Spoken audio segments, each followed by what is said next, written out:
Dobrodošli na prav posebnem srečanju.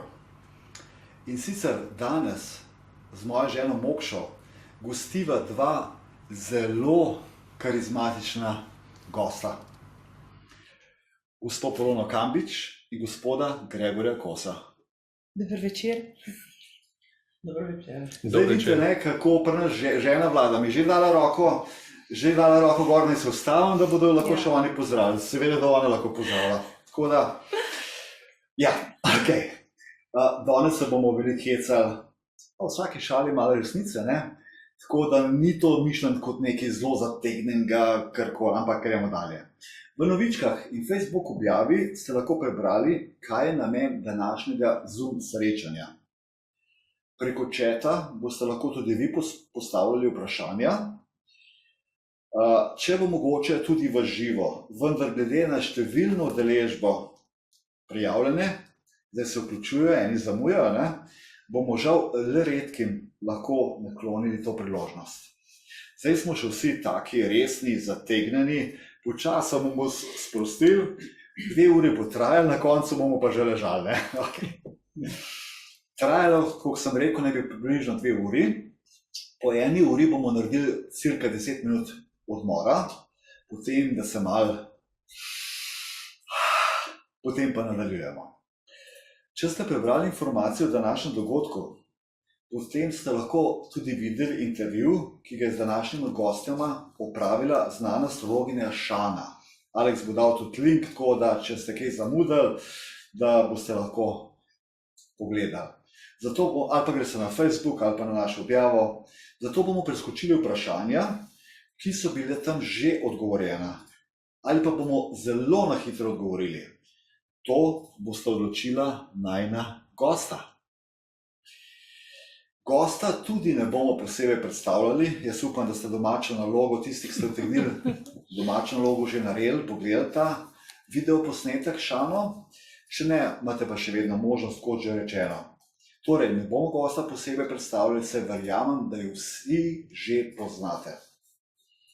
Vse skupaj naj bi potekalo v smislu izobraževalne narave oziroma coachinga, ker večina vas, ki spremljate najino delovanje, veste, da enkrat letno naredimo pred novim letom brezplačni coaching in povemo in astrološko, in geopolitično, in monetarno in tako naprej, kaj se bo naslednjem letu dogajalo. Tako da, če to še niste pogledali, ali pa tisti, ki ste mogoče še me ne poznate, ne poznate, bo Aleks dal tudi link na ta lanskoletni, se pravi novembrski 2021 brezplačni coaching, da si lahko pogledate, kaj vse čaka. You will own nothing and you will be happy. Se pravi, nič ne boste imeli do 2-3 več lastnine, tak je plan globalista, ampak boste pa srečni, ne? Seveda bomo mogli definirati, kaj je sreča, ne? Ja, res je. Ok. Torej, vse skupaj naj bi potekalo 2 uri, upam, da je to vam ok. Če vam pa ni, se pa lahko vsak moment izklopite in pogledate videoposnetek, ki ga bomo tudi predvajali. Ok. Ker sem družinski človek, ne morem mimo dejstva, da si Polona rojena v družini z 8 otroci. Prvo vprašanje, kako je ta skupnost vplivala na tebe v življenju? Ali je človek zaradi tega morda bolj timski player, pripravljen pomagati, morda manj sebičen? Kaj se ne smeješ? Res najprej iskrena hvala mojima staršema, ki sta me sprejela pri svojih 43 letih kot 8. otroka in sem jima res hvaležna, kajti gotovo sem z razlogom na tem svetu, tako si mislim. In seveda kot najmlajša sem imela tudi mnogokrat kakšen privilegij, velikokrat sem očetu sedela v naročju, tudi mi je dal kakšen priboljšek, ki sicer v številčni družini ni bil tako pogost. Seveda smo eden od drugega nosili obleke in kot najmlajša sem imela vedno tiste najbolj ponošene. Bili smo pač praktični, živeli smo na kmetiji, ni bilo kakšnih denarnih sredstev prevelikih, oba starša sta bila samo kmeta, noben ni bil zaposlen. In naučili smo se skromnosti, deliti drug z drugim. In to mi je gotovo potem tudi koristilo naprej v življenju, da pač moraš poskrbeti tudi za drugega, ne samo zase in deliti stvari. Aha, a misliš, da to kaj vpliva, da si že 3 mandate semiška županja? Ne vem, če to ravno vpliva, nekako me je to... Ta skupnost, mislim, ta družina velika. Ja. Zdaj imaš veliko družino, ne? Zdaj imam veliko družino. Pa malo boš imela še večjo. Seveda. Verjetno ta skrb, ne, za ljudi potem, da je potrebno poskrbeti za vse ljudi, izhaja mogoče tudi iz velike družine. Prav gotovo izhaja. Ja, šokantna informacija, ki ste že v novičkah lahko prebrali. Danes je v Sloveniji družina z 8 otroci in staršema dolžna kar 200.000 evrov, če znaša dolg na vsakega slovenskega državljana 20.000 evrov. Pred pandemijo, ne, velikokrat se nam zareče, pa rečemo plandemijo, ne, je bil dolg 15.000 evrov na vsega. Torej, koliko sem že zapisal, moj vnuček je 9 mesecev star, še dobro ni začel živeti, že 20.000 evrov dolžen. Tako da, če je taka velika družina, Toliko o tem, kar nam govorijo, kako naj bi skrbeli za nas, ne? Kako so nam olajšali krizo, kako so nam dali bone. Jaz kar tistih par kocink imam na glavi, mi grejo po konci, ko mi nekdo reče, vlada je zagotovila sredstva za bone, vlada je pomagala upokojencem, vlada je pomagala mladim. Pozabi pa povedati, da nihče iz žepa ni dal niti evra in da je vse to na dolg nas in kar je še hujš, na dolg naših otrok. Zdaj si mi dal asociacijo na Krambergerja, Ja. ki je v bistvu pa svojega žepa vse dejal. Točno Pustimo, to je že druga zgodba. Gregor, ti imaš 2 majhna otroka. A ne? Res je. Koliko sta stara? Hčerko 5 let in sina 2 leti. In ko se mi je hči rodila, se mi je res obrnilo življenje, ker večkrat sem poslušal, videl, kaj pomeni, sestra je imela že otroke pred menoj, pa je mlajša sestra, veliko prijateljev.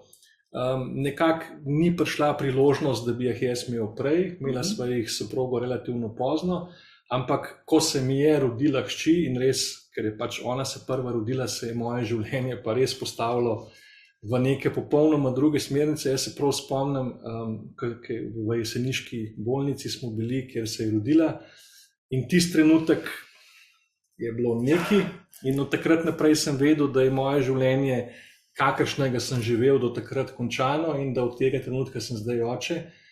In takrat sem tudi vedel, da se je tudi poslanstvo v družbi zame popolnoma spremenilo, ker sem začutil, da je odgovornost na meni, da moram narediti vse, da bosta ta dva, oziroma najprej ona, pa potem še sinček, ki se je kasneje rodil še, da moram narediti vse, da bosta živela lepo življenje. To ne govorim v materialnem smislu, daleč od tega, ampak z pravimi vrednotami, v pravem okolju, v zdravju, hrano in vse. Zdaj si mi dal asociacijo, ko sem se peljal v bolnico Jesenice, ko se mi je pred 31 leti rodila hčerka. No, in poznam ta občutek v praksi. In to je tudi iztočnica tega, kar se danes pogovarjamo, da govorimo vse iz prakse in ne za filozofije, teorije, pa če si nekaj doživel, potem o tem govoriš. Zdaj v bistvu vidim vaše čete, oziroma zmogšo jih vidva, tako da če bo zdaj kakršnokoli tako vprašanje, na katerega še ni bilo odgovorjen, ja, si ga bomo zabeležili. Bo Mokša kar uskočila. Jaz tele vidim, če jaz malo skočam. Dobro večer, želim vsem, zanima me, zakaj niste podprli A3 člena in 90 člena za spremembo ustave? Dezinformacija. Med prvimi smo podprli pobudnico, javno smo napisali velik poklon do tal za vse, kar dela, tako da nažalost je treba včasih vedeti dejstva, ne pa sam kaj nisi, pa kaj ne bi, tako da smo podprli brez skrbi. Lona, širši javnosti si postala znana, ko si kot semiška županja v že 3. mandatu, kot sem danes že rekel, v času pandemije brezplačno ponudila svojim vaščankam zemljo v obdelavo. Skrbela si za preventivo tako, da si se dogovarjala s ponudnikom vitaminov, da bi tvoji župani oziroma vaščani, Občani. se bojo.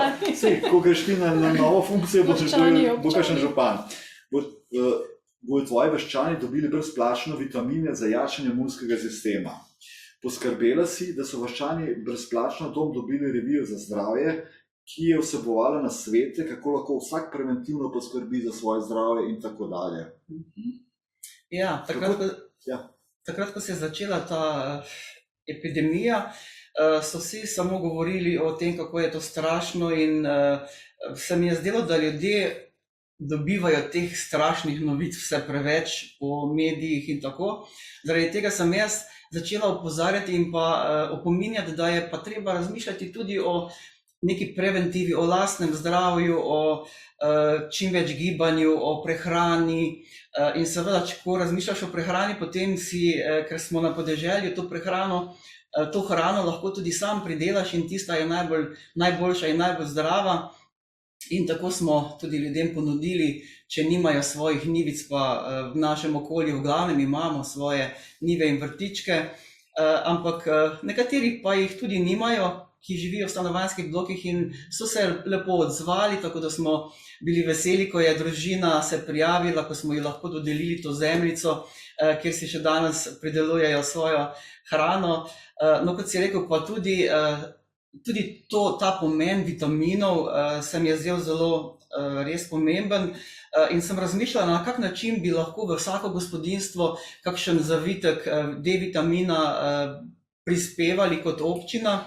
Poskušala sem na vse načine s proizvajalcem, da bi mogoče kaj ceneje, kaj sponzoriral, vendar sem da potem res žalostna in na nek način presenečena, da ne morejo si utrgati od ust niti kakšnega evra, da bi lahko recimo mi lažje prišli do tega in vsakemu od gospodinjstev dali ta zavitek D-vitamina, tako da ta realizacija potem ni prišla do konca.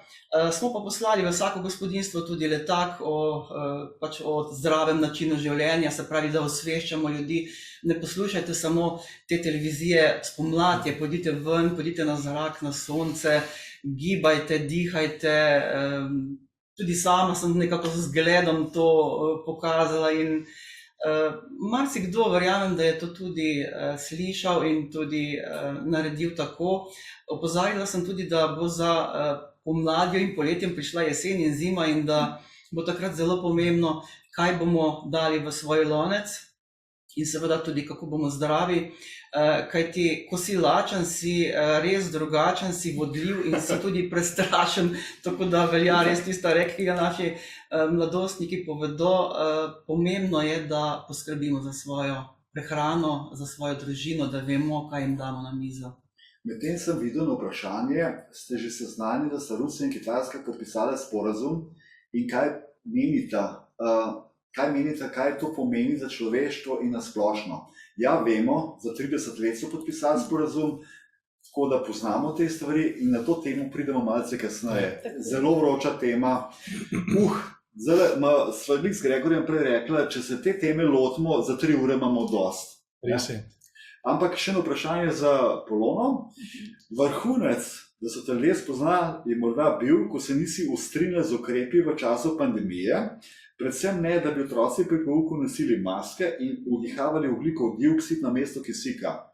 Takrat je minister, kateri že bil za javno upravo. Za javno upravo. Bomo ga imenovali. Ja, za javno, nam nič imena govorila, ja. Za javno upravo javno zahteval tvoj odstop. Tvoj odgovor mi je bil fenomenalen. Pa bom kar istočnico dal, pa ti boš pa manjčkam bolj globoko šla. Jaz po spominu, ko sem bral to, si odgovorila takole, si rekla, jaz sem županja že 3. mandat. Mene je izbralo ljudstvo oziroma ljudje vaščani. Me že mrzi. Med vrsticam si pa povedala, da je pa on bil politično stavljen in Gregor je dobro komentiral, rabaš en glas ali kako že. On ni niti enega glasu dobil, da je postal minister. Nekdo ga je poklical, pa mu je rekel, dragi moj, bi ti bil minister in je postal minister. Niti enkrat ni rabil se predstaviti ljudem, povedati, kakšni so cilji, vizija, karkoli.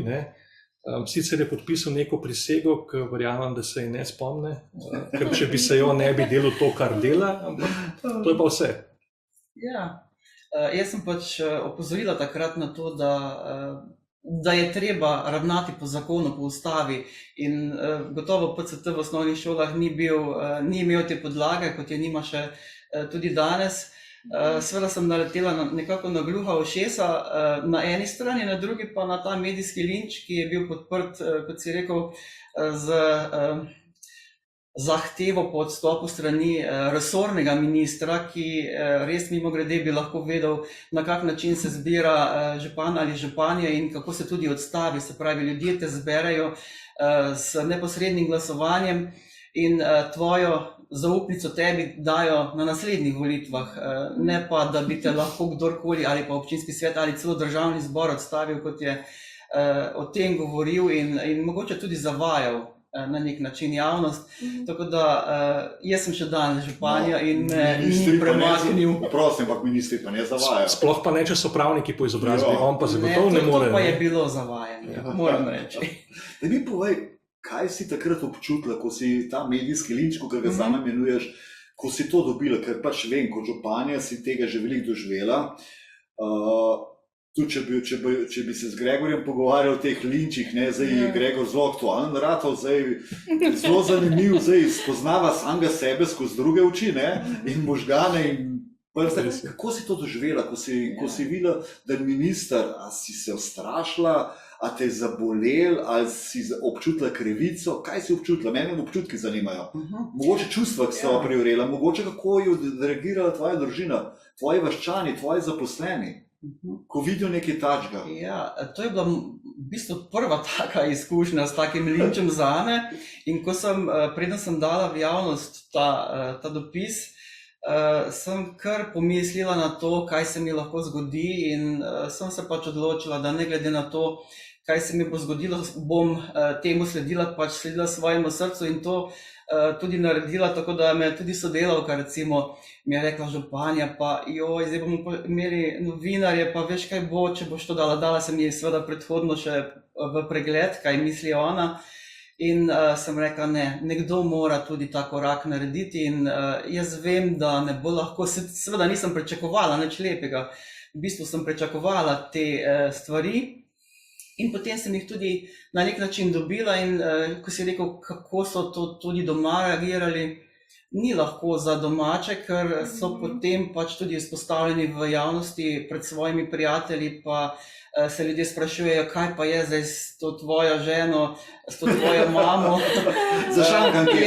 Seveda, vsi razmišljajo v eno smer, zdaj ona pa v neko drugo smer, pa potem so razni vzdevki z anti to in anti ono.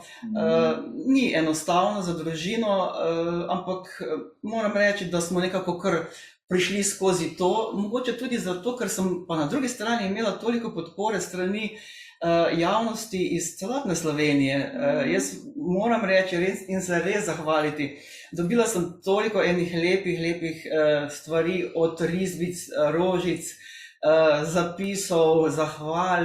No, tudi tule imaš v komentarju poklon Poloni za pogum in pa tvoji pokončni drži in da pogumno naprej, tako da kar mrazime, kot ti to daje potem neko nov elan, da si pravilno bo rekla naštela na po domače. Ja, te stvari so mi dali toliko energije, da enostavno me tisto drugo sploh ni tako doseglo in zadelo. Res, jaz sem se sama sebi res čudila, da me tisto sploh ni dotolklo. Enostavno sem to jaz sem omenila, je šlo mimo mene in sem se osredotočila na te lepe stvari, na toliko otroških risbic, rokice so risale majhni otročki ali pa z tisto narodno pisavo se zahvaljevali, tako da to so bili pa taki nepopisni trenutki, na katere pa nisem računala in sem jih dobila in jih ne bi dobila, če bi bila nekje varno v nekem zavetju in samo sledila. Sedaj moram povedati za tiste, ki ste z nami prvič in vas bo kdaj zmrazil, se pravi, so te naježa, ko boste čutili srce enega ali drugega sogovornika, ali pa naj mogoče, da včasih so misel pred razvojem znanosti, da so glasilke povezane direktno s srcem. oziroma skeletni. Embriologija, navek razvoja zarodke pa dokazal, da so glasilke povezane ne direktno s skeletnim, ampak z srcem.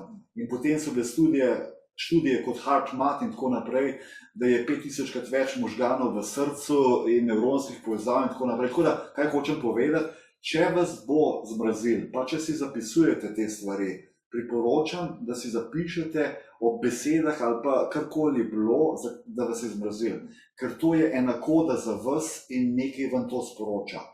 Potem pa je prišlo še na vprašanje, ampak glede na to, da se nanaša na, piše glede na, da je Slovenija korporacija z neznanim lastnikom, o tem bomo tudi kasneje se pogovarjali, tako da je to še del nečesa, kar sledi v nadaljevanju. V glavnem, ja, bo Gregor malo več o tem povedal, ker najbolj pozna, ampak ja, mi smo last ameriške korporacije z neznanim lastnikom, tako da, ampak malo več kasneje o tem. Ok, Gregor, po izobrazbi si magister politologije. Odkot ideja, preblisk, malo si za hčerko že povedal, oziroma odločitev, da se ustanovi nestrankarsko gibanje Zdrava družba, ali morda s tem intuitivno povezana tudi joga, ki jo že leta prakticiraš?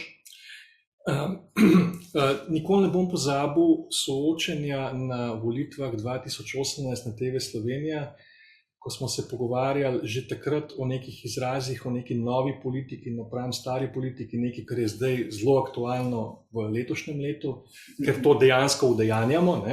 In recimo prej, ko sem poslušal Polono, stara politika misli, da bo z starimi orodji ustavila novo politiko, pa jim ne bo ratal. Kvečemu moč in zalet nam daje. In prav ta misel me je šla prej.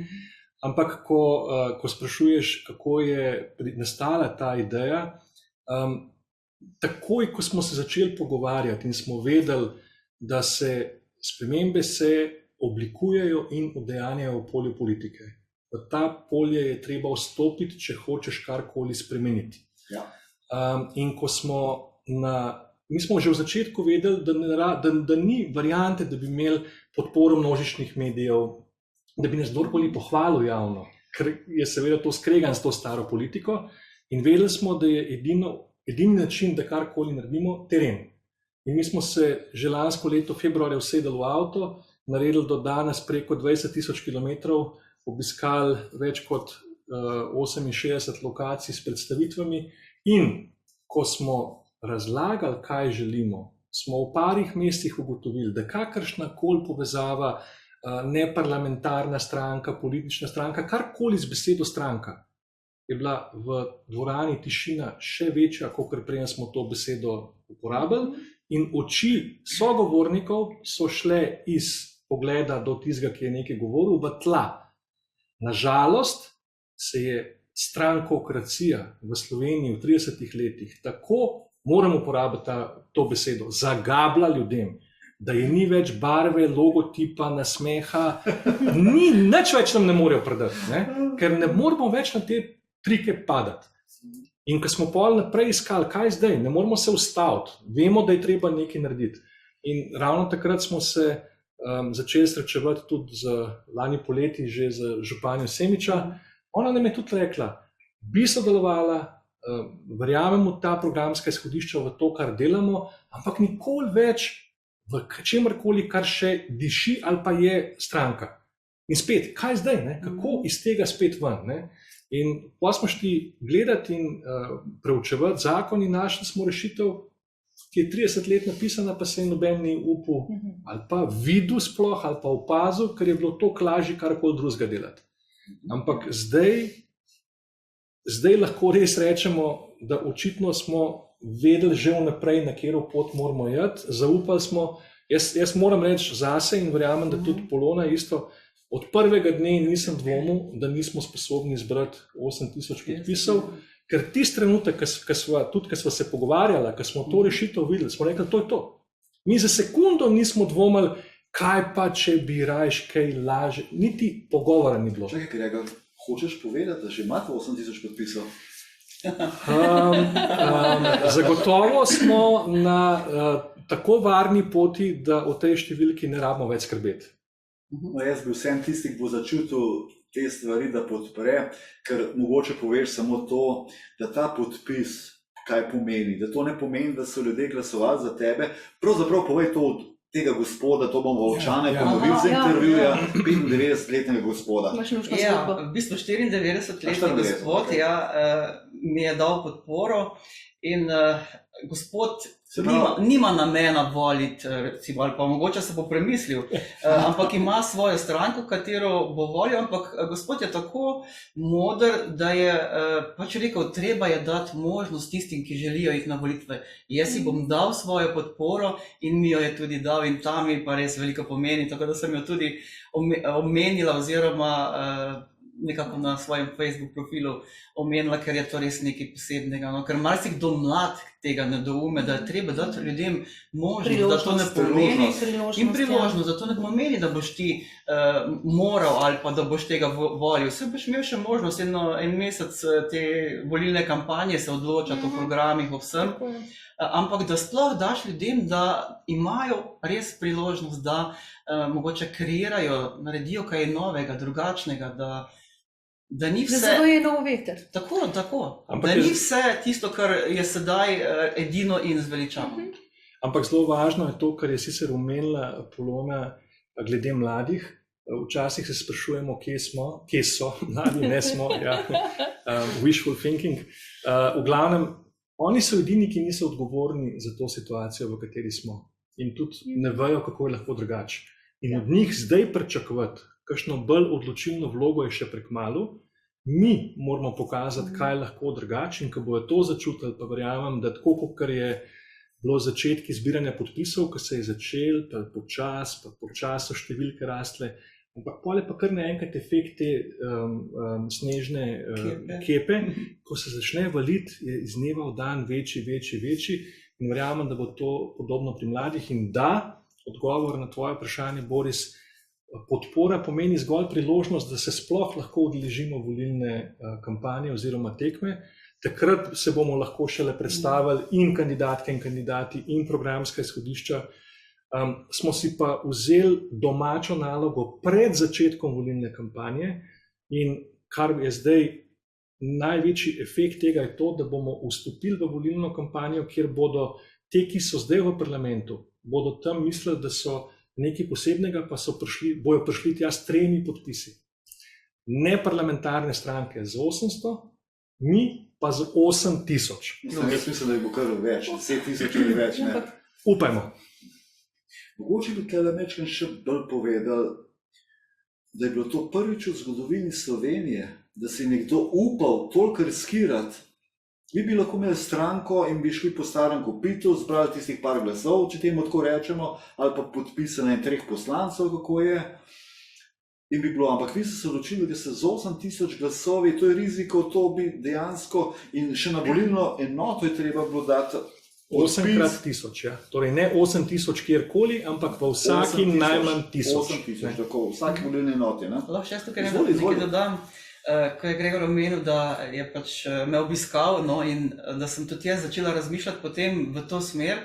Jaz sem v nekem trenutku, sva se tudi midva enkrat pogovarjali o tem, pač prišla do zaključka, da so politične stranke v bistvu leve in desne eno in isto, da so v nekem globalu eno in isto, in sem se res odločila, da ne želim več sodelovati v tem polju takšne politike, da bi pa sodelovala, če bi bilo možno iti brez politične stranke. Jaz takrat sploh nisem vedela, da imamo v zakonu to možnost. Jaz sem vedela, česa ne želim, ne? Kaj bi in kaj si ne želim. No in to sem potem tudi Gregorju povedala, sem rekla, lahko, ampak ne, če bo politična stranka, pa me ne zanima sodelovanje.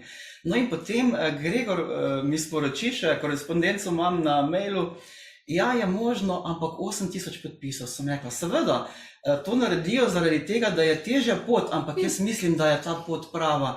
Mi bomo, kakšno sporočilo bomo dali ljudem in političnim strankam, ko bomo imeli 8000 podpisov. Jaz sem prepričana, da bomo to zbrali.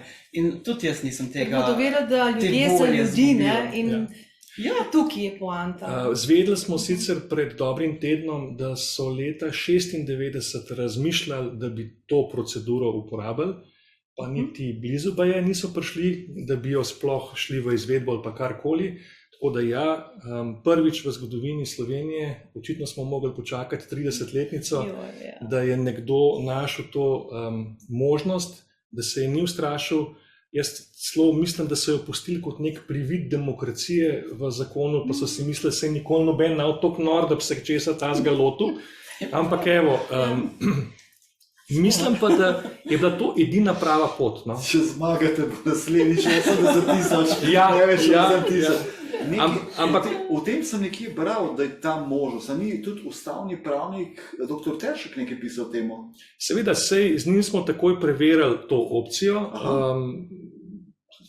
Jasno, ko nekaj najdeš, ne veš, ali je to zdaj kar nekaj napisano, ali je to res.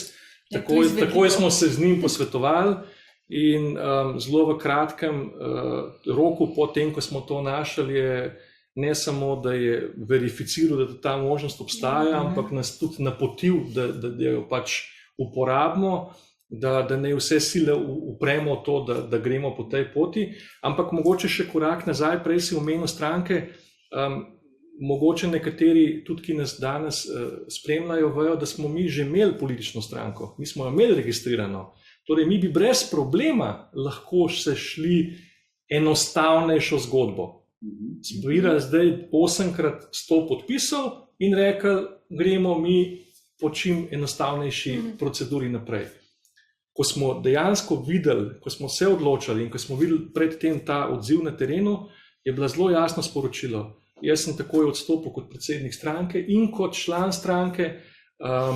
Stranka je šla v proces ukinitve, formalno sicer še ni, ker imamo zelo pomembno tožbo na vidiku proti javni agenciji za zdravila in medicinske pripomočke, ki jo je škoda ukiniti samo zato, da stranko ukinemo, ampak nimamo tam, stranka nima več nobenih organov, teles, ničesar več, je zgolj zato, da lahko ta proceduro peljemo, ampak rekli smo, če ne bomo tega udejanjili, ne rabimo sploh razmišljati o tem, da dobimo kakršnokoli podporo ljudi. In tukaj danes smo.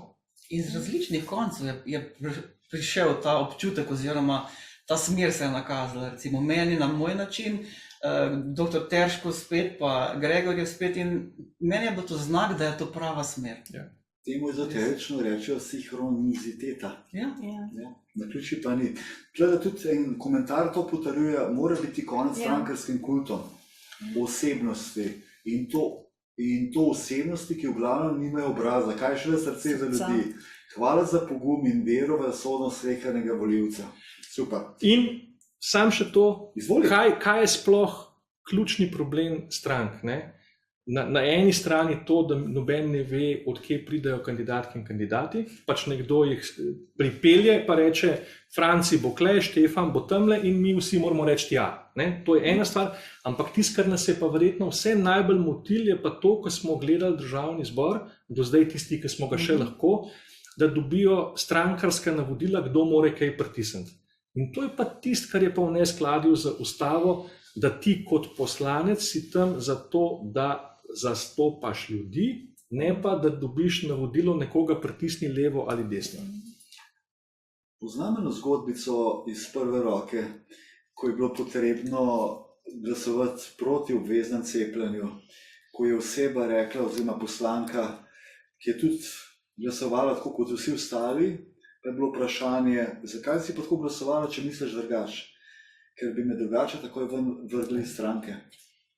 In to edina, ki bi sploh v zadnjih 2 letih se v Sloveniji na to temo lahko oglasila, kar se mene tiče, kar velika sramota glede na parlamente po drugih državah, kjer je kar nekaj poslank in poslancev reklo ne, in to zelo na glas, in so tudi javno povedali, zakaj je. Pri nas je bila pa ta številka teh 90-ih zacementirana nažalost predolgo.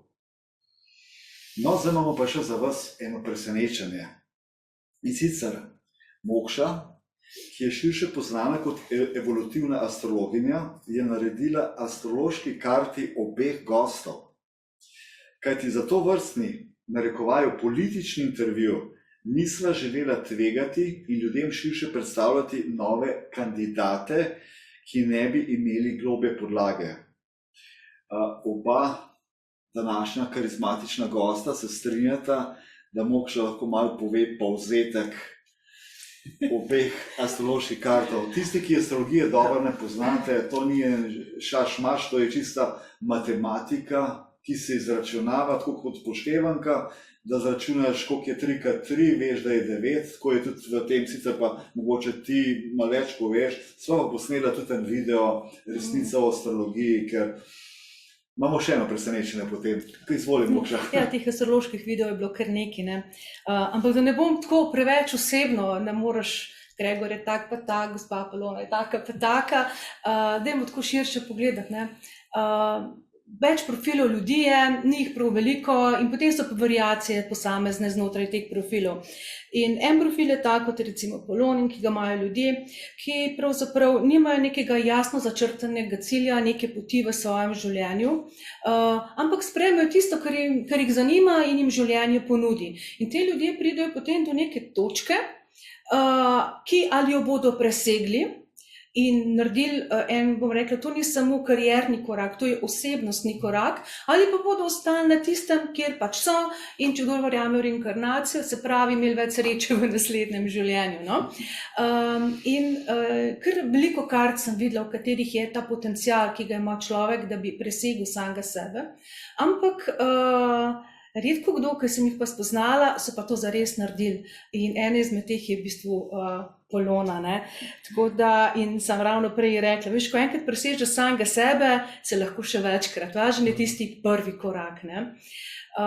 Potem pa drug profil, ne, je pa recimo tak, kot je Gregorjev, ki imajo pa cilj že tako rekoč od malega pred sabo. Se rodil z njemu, ne? Ja, recimo, ali pa jim malo postane jasen in temu cilju potem tak človek sledi in ob tem raste in zato mu je to kot neka učna lekcija, to sledenje cilju, ker če je naredil neko napako, jo potem nikoli več ne bo ponovil.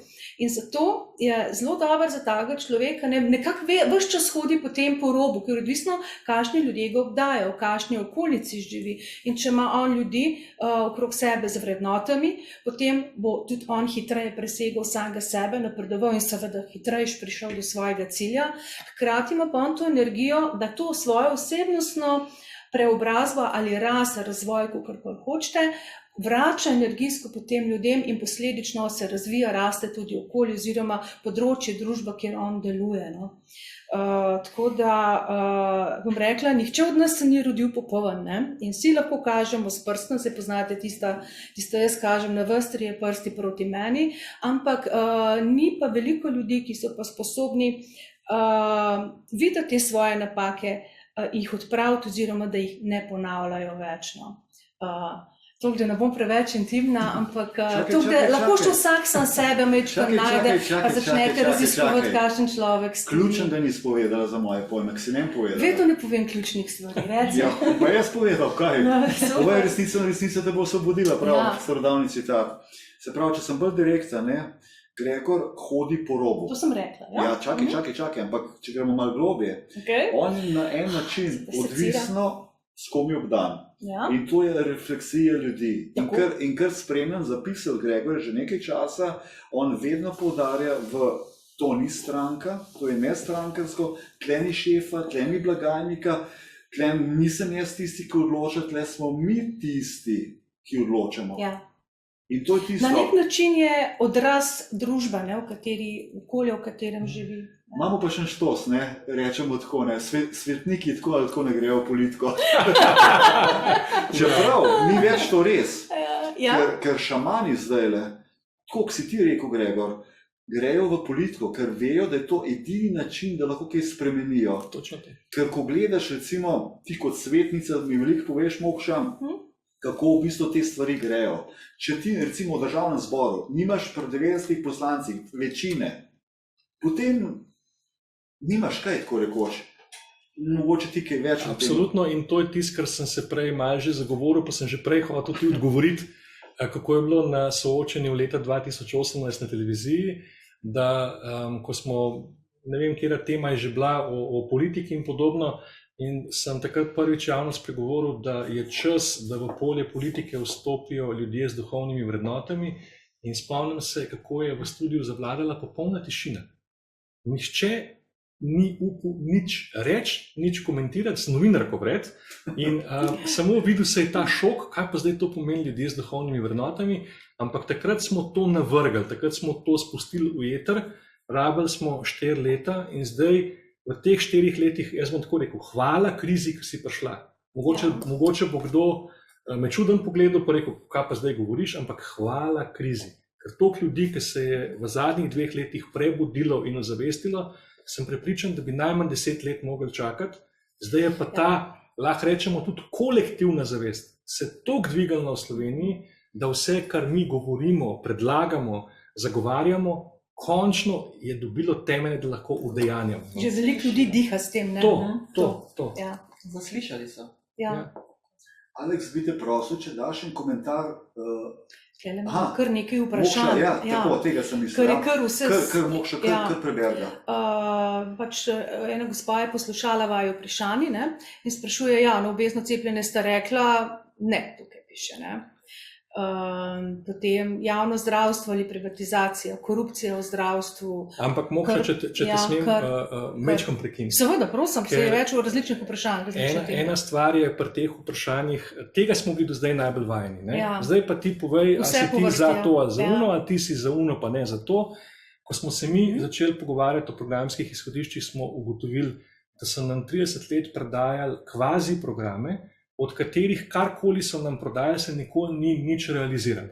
In smo rekli, če hočemo na tem področju postati in ostati verodostojni, je konc tega, da mi nekaj obljubljamo. Tisti trenutek, ko bo šel na volitve pa rekel, za 5% bomo zvišali to, bomo proti temu, unmu, ne. Tisto, kar je zdaj ključna sprememba, je, da se mi pogovarjamo o nekih osnovnih gabaritih, pol pa tisto, kar se ves čas pogovarjamo, da je treba narediti, odločiti se moramo pa vsi. Mi moramo vrniti kolektivno odločitev. Jaz sem proti obveznemu cepljenju.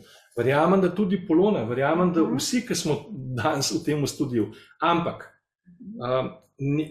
tukaj je relativno lažje, ker lahko to postavimo na postulat svobode odločanja. In tukaj se sploh nimamo kaj pogovarjati. Ampak za to, a bo nekaj več ali manj, pa moramo argumente predstaviti, potem je pa na vseh državljankah in državljanih, da se odločimo. To je nekaj novega, ne? Ker v bistvu nekako na tem prostoru ne moramo dojeti, ker so nam ves čas diktirali. Tako kot zdaj si rekla stranka, vedno dobijo prizisni ta gumb. In še korak nazaj, še zdaj nekateri mislijo, rabimo nekoga, ki bo namesto nas odejal spremembo. Enega karizmatičnega voditelja, ni res. Ne? Tukaj je ključ zmote dosedanje, ker sprememba smo mi, vsak od nas, ne? In ko mi se aktiviramo. Je pa tukaj hakelček, ne? Ljudje imamo navado, ne, zdaj vas damo mi tja naprej, zdaj pa vi delajte. Pa vse čas tudi, sem na povedih že zdavnje rekla, da je nas odvisno, kaj in kako bo.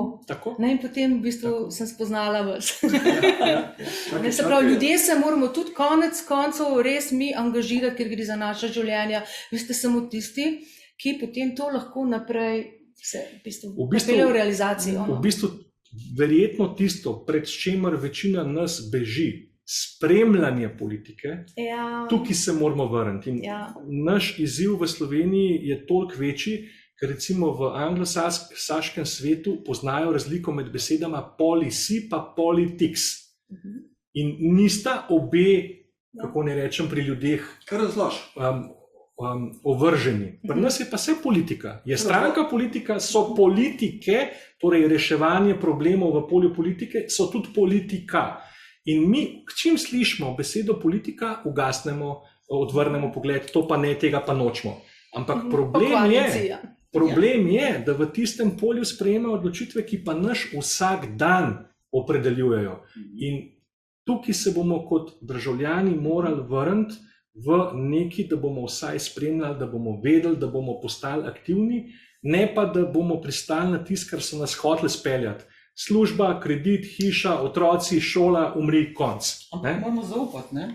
Recimo, tudi jaz sem bila večkrat povabljena prej od strani strank, da bi šla na državno-zborske volitve, ampak nisem imela tega zaupanja, da tudi neka čistost, poštenost me je res skrbela in nisem želela v tem delu delovati. Bolj sem rekla, reč ostajam na lokalni ravni, tu vem, imam vse v svojih rokah in vem, da delam lahko v dobrobit ljudi. Tisto me pa res ni zanimalo. Zdaj pa čutim neko drugo zaupanje, ne? Da je pa to bolj čisto, bolj meni blizu. No? In to je pa tudi potem potrebovalo, da sem se odločila, da grem pa po tej poti naprej. Ja. Klele, še nismo končali od davkov na luksuz. Ja, predvsej je še, ampak mislim, da sodi to noter. Poklic poslancev, to je že vse v vašem programu, ne? To smo do zdaj največkrat izpostavljali, da kljub temu, da ni zakonske možnosti za odpoklic, smo se pri nas odločili za podpis zaveze, ki je takšna, da kdorkoli ne bi deloval v skladu z vrednotami, ki jih zagovarjamo, da se od njega pričakuje, ali pa od nje seveda, da odstopi z tega mesta in da dobi priložnost naslednji, ki je na listi. Čeprav to ni zakonsko. Čeprav ni te zakonske opcije. Odlično. Imamo čisto praktično davki, ne?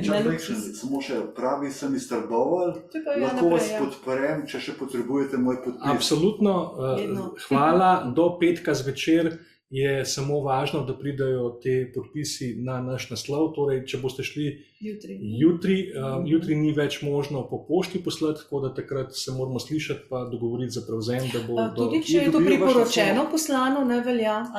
Ker je datum na priporočeno? Ne, zato ker moramo mi v ponedeljek to že oddati in želimo pač konec tedna skompletirati, tako da jutrišnji dan je samo še možen za osebne prevzeme.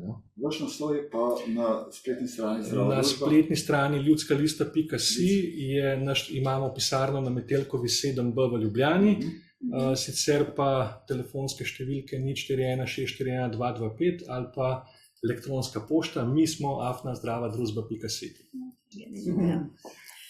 Ja, biti mogoče še na davki na luksuz, ne vem, kakšno besedo mogoče. Davčna reforma zagotovo ni tista, ki bo ta prva. Pri vseh stvareh smo se pa v programskem smislu pogovarjali, da je zmeri prvo vprašanje, kaj je dobro za vse. Ne, kaj je dobro za interesne skupine. Ja. Tukaj mi je všeč eno vprašanje, če greš malo više, Aleks. Jaz se to jaz delam.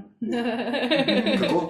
To jaz počenjam. Ja, ampak si spregledala. Ne, nisem. Zakaj bi vas volila? Kdo bo moj glas? Jaz ne bom v parlamentu. To je to, kar smo se prej pogovarjali. Ne? Ja, ampak je razumevanje tega. Mogoče razložiš, na kakšen način bi to šlo? Kako se recimo lahko sliš glas nekoga, ki ni v parlamentu? Ne? Ja, pa če jaz laično odgovorim. Zdaj poznamo referendum, recimo, ne? Da obstaja. Ampak samo zakonodajni. Izvoli, Boris. Zakaj bi volila?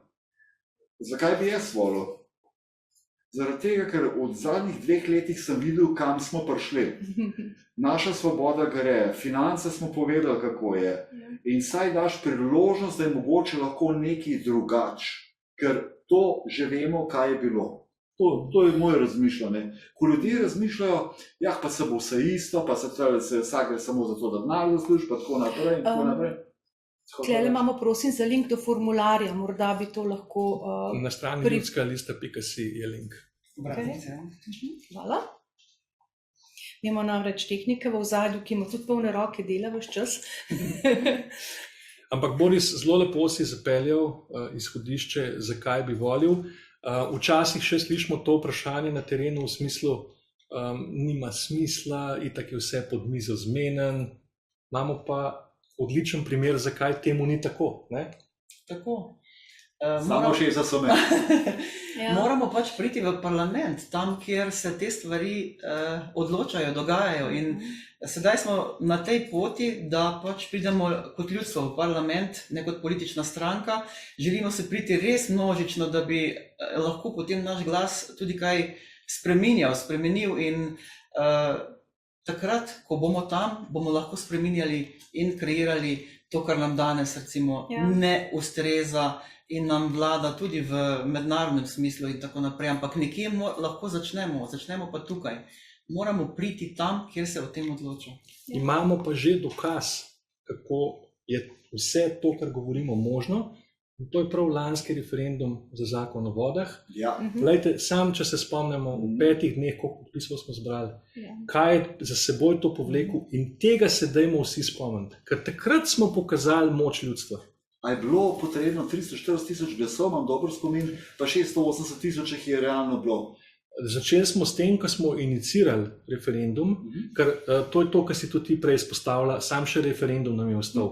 V bistvu kot privid, ker tudi referendum lahko samo na sprejeti zakon. Ja. Mi ne moramo zdaj predlagati referenduma ali pa nekega zakona sprejeti na referendumu, ampak samo tisto, kar je trenutno v obravnavi, in ko je nek zakon v državnem zboru sprejet, lahko v 7 dneh začnemo postopek, kar smo že zelo omejeni. Ja. Ampak takrat smo recimo, da smo inicirali referendum, smo rabili v 7 dneh zbrati 2500 podpisov, država je bila zaprta, velikonočni prazniki so bili, mi smo pa zbrali 33 670. Wow. 670 podpisov. In dostikrat se pogovarjamo, da edini problem je bil, da smo to na glas povedali. Ker takrat so se začeli alarmi po celi državi, kdo so pa te. Odkot je pa možno, da nekdo v 5 dneh dobi 33 670 podpisov. Takrat se je začela zelo hitra medijska blokada, uno, drugo, tretje, in začeli so lansirati razne satelite, ki naj bi pokrivali to, kar smo delali. Malo bomo mogli pohiteti, ker tega bom pa kje od mojega prijatelja, pa jaz pobral. Princip z velikim črkam osebne odgovornosti. Nanaša se na odpoklic poslanca ali druge osebe. Ja. Ala črepinska sodba. Če sem naredila nekaj kontra ustavi, se trajno odpovedujem pravici biti voljen. A poznaš črepinsko sodbo? Jaz to ne poznam. Tudi jaz ne, žal. Aha, okay. Ampak mi je pa všeč način razmišljanja in ta trajnost, ker to je zagotovo nekaj, kar verjamem, da vsak od nas razmišlja za vseh 90, ki so danes v državnem zboru. Ja. Mimogrede Polona, vmes je priletelo sporočilo. Polona za predsednico vlade. Osebno čutim, da je to mogoče tudi jaz. Tudi jaz. Se pravi, premijejko. Ne vem, kaj mi je še namenjeno, jaz samo zaupam. Bravo. Ja. Dobro, zdaj to očitno poznam kar nekaj zaveščenih in pogumnih, predvidevam tudi sposobnih posameznikov in gibanj, ki jim pripadajo. Ali poskušate najti skupne aktivnosti, kajti sicer se spet glasovi volivcev razgubijo? Mislim, marsikaj se je že pokazalo pri protestih, kar se tega tiče. V politiki oziroma pri volitvah matematika A plus B plus C je enako ABC ne obstaja. To je pač v matematiki. Ja. Tako da tukaj nas ne smejo čustva voditi, stvari je treba sprejemati na nekih izhodiščih, na dejanskih vrednotah, kjer se res lahko povežemo. Tisti, ki smo nestrankarski, smo pokazali to sposobnost. 2 gibanji smo se že povezali na tej nestrankarski listi, bomo videli, kaj bo do nedelje še, nekaj časa je še ostalo. V vsakem primeru pa ključ je tudi vse te zgodbe pripeljati iz nekega mehurčka, ki se je do zdaj vel samo okoli razglašene krize, vsega povezanega z cepivi, maskami in podobno, ker je svet oziroma Slovenija izven tega mehurčka. Da se moramo o bistveno širših in večjih temah pogovarjati kot samo to, kar nas je težil v teh zadnjih 2 letih, in ta vprašanja bojo bistveno teže. No, tukaj smo odgovorili na kaj je to črepinska sodba. V bistvu je to demokratičen način glasovanja starih Grkov in da tisti, ki je bil v navednicah obsojen, je bil celo za 10 let izgnan iz Aten. Se pravi, mi prepovemo, da saj v Ljubljano ne sme. Torej imamo pravno osnovo, na kateri lahko gradimo. No, tako, evo, vse naslanjamo na zgodovino.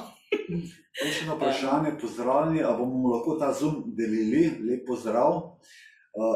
Mi se bomo odločili na koncu, ker vse te vsebine so ponovadi na naši spletni strani borisvene.si in so dostopne pač določenemu krogu ljudi, ki rečemo, ki niso hipnotizirani več. Dejansko bo pa to YouTube, tako da v tem smislu bomo verjetno dali javno, ampak se bomo še odločili. V vsakem primeru pa boste lahko dali, če se bo nekdo upisal, če bo se mu tako odločil na našo spletno stran, si bo lahko ta video ogledal. Tako da, kar se tega tiče, bo viden. Nič ne skrivamo, tako da. Tako, evo. Nadaljujemo. Ja, ne moš ti nadaljevati, moram jaz tole nadaljevati. Imamo vprašanje, in sicer eno je za mene. S kakšnim nekje kažejo karte, odstotkom lahko pridemo v ljudstvo, pridejo v parlament. Bom rekla, nisem gledala nobenih odstotkov, to je v bistvu težko reči, jaz lahko vidim trend, ne morem reči točno, ne vem, toliko mililitrov dežja bo padel, ne. Lahko pa povem, da je v bistvu, da se obeta sprememba in zato tudi precej, bom rekla, nemirnosti in ostrih besed na tem področju, ne, ker bo prišlo do spremembe. Ampak ljudje smo tisti, ki bomo morali to podpreti, če mi tega ne bomo podprli, pozabimo na neko spremembo. Vemo pa, kaj bo, kot je že Boris rekel, lahko ostanemo doma, ne gremo voliti, saj tisti, apeliram na tiste, ki do zdaj tega niste delali, in potem bo tako, kot je bilo in se bomo naprej pridruževali. Imamo pa veliko priložnost, ki je v bistvu v kartah tako redko kdaj vidna, da pa naredimo mi tiste preobrat, ker ne bo ga naredila ta ekipa, ne vem, kolikor bo poslancev, 10, 20 ali več, naredili ga bomo mi tisti v ozadju, ne, ker gre za nas. Zdaj pa še vprašanje piše za gosta. Kako se bodo spoprijeli s podtalnimi tokovi, ki tečejo v ozadju v parlamentu, in nazadnje, kako se bodo soočili z ustvarjalci raznih scenarijev, s težnjo po, to je One World Order, ne, oziroma ekonomskim forumom. Rekla sem že, da bo burno. Zdaj pa, kaj boste povedala? Burno bo gotovo že sedaj, v času volilne kampanje. Bomo o sebi izvedeli mnogo več, kot vemo sedaj, ampak to je tudi verjetno en del igre, ki jo pač igra. A pa mogoče talent, ja. Imam zelo konkreten odgovor. Reci. Ste se pa zapadli? Ker smo štartali z orodjem, ki je bil kot nemogoč. Torej 8000 podpisov ni šans, nič se ne da. Takoj smo vedeli, če bi se šli pogovarjati z javnomnenjskimi agencijami, z množičnimi mediji, z vplivnimi politiki, ne vem kaj, je konc naše integritete in suverenosti. Ja. Ker tega nismo naredili, gremo lahko v tisti prostor pokončno in nas ne morejo loviti na tem. Ne? Pravi, nekdo še upa v razsodnost, imamo pa tudi prvo napoved, 56% podpore. Hvala. Še imamo odgovor na vajen odgovor. Je pohvala, hvala Bogu, torej reši upanje v razsodnost. To se mi zdi zelo pomemben, ker tega četa v YouTube ne bo videl. Ja, zato je tudi zaberem. Zato tudi preberem. Ja, tle, ko smo bili pri astrologiji, smo tik pred pauzo, pred odmorom. Ne vem, če veste, vendar je znani srbski astrolog Predrag Petković, ključevi univerzuma, Alex bo zdaj dal link, izračunal, da je Putin pod idealnimi astrološkimi pogoji napadel Ukrajino. Naključje? V naključje ne verjamem. Ja. Tako da to ne bo majhen izhodišče, pa Alex bom prosil, če daš še en link, to je na YouTube video Resnica o astrologiji, da tisti, ki vas več o tem zanima, da boste lahko seveda to preučili. Rekla, ne, da noben predsednik, noben temeljni kamen ni položen brez svetovanja astrologa. Ne, tako da... Še drugače sem rekla, oziroma sva citirala, naj pogledajo video. Enega znanega milijarderja sva citirala, ki je rekel tako, če si milijonar, ne rabaš astrologa, če si milijarder, po domače rečeno, WC ne greš brez njega. Ne? Tako da to ne bo majhen izhodišče za razmišljanje, mi bomo sedaj naredili 10-minutni odmor, da se malo spočijete, pa da se malo spočijete od nas, potem pa nadaljujemo. Potem drugi del vam pa obljubljam, čeprav šamani pravijo, nikoli ne obljubljaj, nič ne pričakuje, nič ne obljubljaj, pa bo srečen, da bo ta drugi del še veliko bolj uroč, ker dotaknili se bomo financ. In kam so šli trendi in kaj se pripravlja, oziroma kaj globalisti pripravljajo. Malo ste že omenili Klaus Schwaba v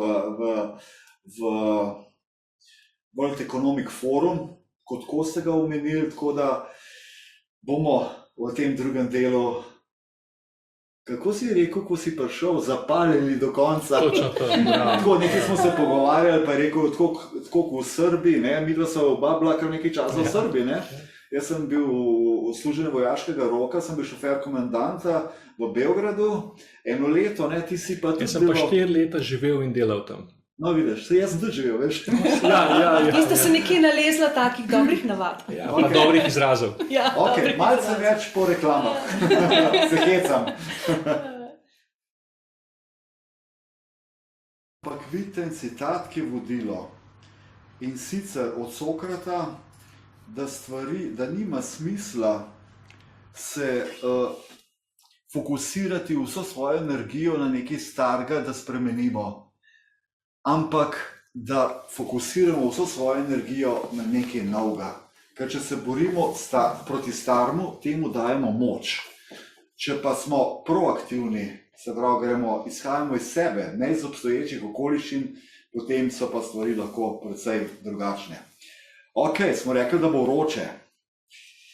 Gregor, ali se v Sloveniji lahko izognemo CBDC trackerju?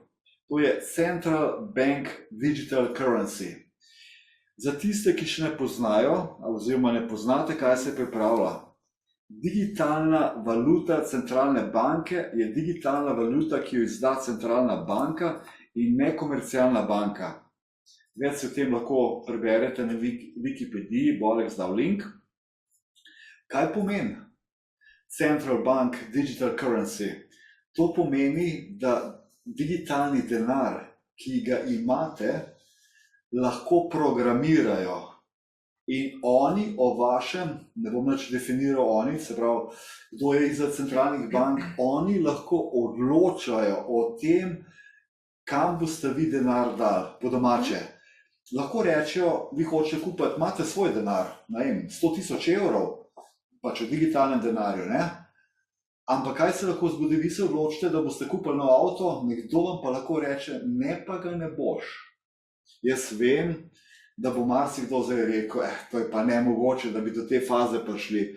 Jaz se tudi, da je narativ, se pravi, da je po celem svetu bilo naenkrat razglašena pandemija, je nemogoče. Jaz sem prav videl 50 ekranov je bilo, ko so različni spikerji v različnih jezikih govorili točno isto stvar. Torej, to je mogoče. Za tiste, ki ne verjame, da je mogoče, o tem sem že 2 leta nazaj govoril v intervjuju za Zarjo Jano, Aleks, lahko daš od link, leta 2020. Govoril sem o social credit, to, kar imajo na Kitajskem. In to prihaja na ta način do nas. Še malo razložim, ker vprašanje je bilo, če se lahko izognemo temu, ne? Se pravi, nemogoče je, da bi programirali naš denar, marsikdo razmišlja, ne? Kaj bomo mi z njemu naredili, ne? Potem je tudi, ker bomo kasneje govorili, tako imenovani univerzalni temeljni dohodek. Ampak tukaj bom samo nakazal problem, reaction, solution. Se pravi, nekdo naredi problem, se zgodi reakcija in potem on ponudi rešitev. In verjemite, da me ne bo nič presenetilo, ker sedaj zaradi lockdowna so bile veliko malih in srednjih podjetij propadli in to je bil definitivno problem in reakcija je bil propad. Da bo potem nekdo prišel in rekel, veste, mi imamo pa rešitev za vas. Mi imamo in sicer vlada ali centralne banke, kdorkoli, zdaj sem zmislil, bo vsakmu državljanu dal 1000 ali pa 2000 evrov mesečno, ne rabite za to nič delati, ampak boste pa vse počeli, kako vam bomo mi rekli. To je socialni kredit, ker če ne boste, kaj se bo potem zgodilo? Ja, potem bo vsak mesec ali pa kakorkoli, koliko vam kazen lahko za napačno parkiranje potegne z računa dol, karkoli, vam bodo nekaj denarja vzeli. Na koncu ne morete potovati ne z vlaki, ne z avioni, ne morete na dopust in tako naprej, adijo svoboda, ne? Tako da, če poznaš, kakšen je načrt globalistov in približno ga poznamo, ker ena velika skrivnost, morajo ga po ezoteričnih zakonih objaviti. In objavijo ga v raznih filmih, in science fiction, se pravi te znanstveno-fantastični filmi, so delež od tega, da so znanstveno-fantastični.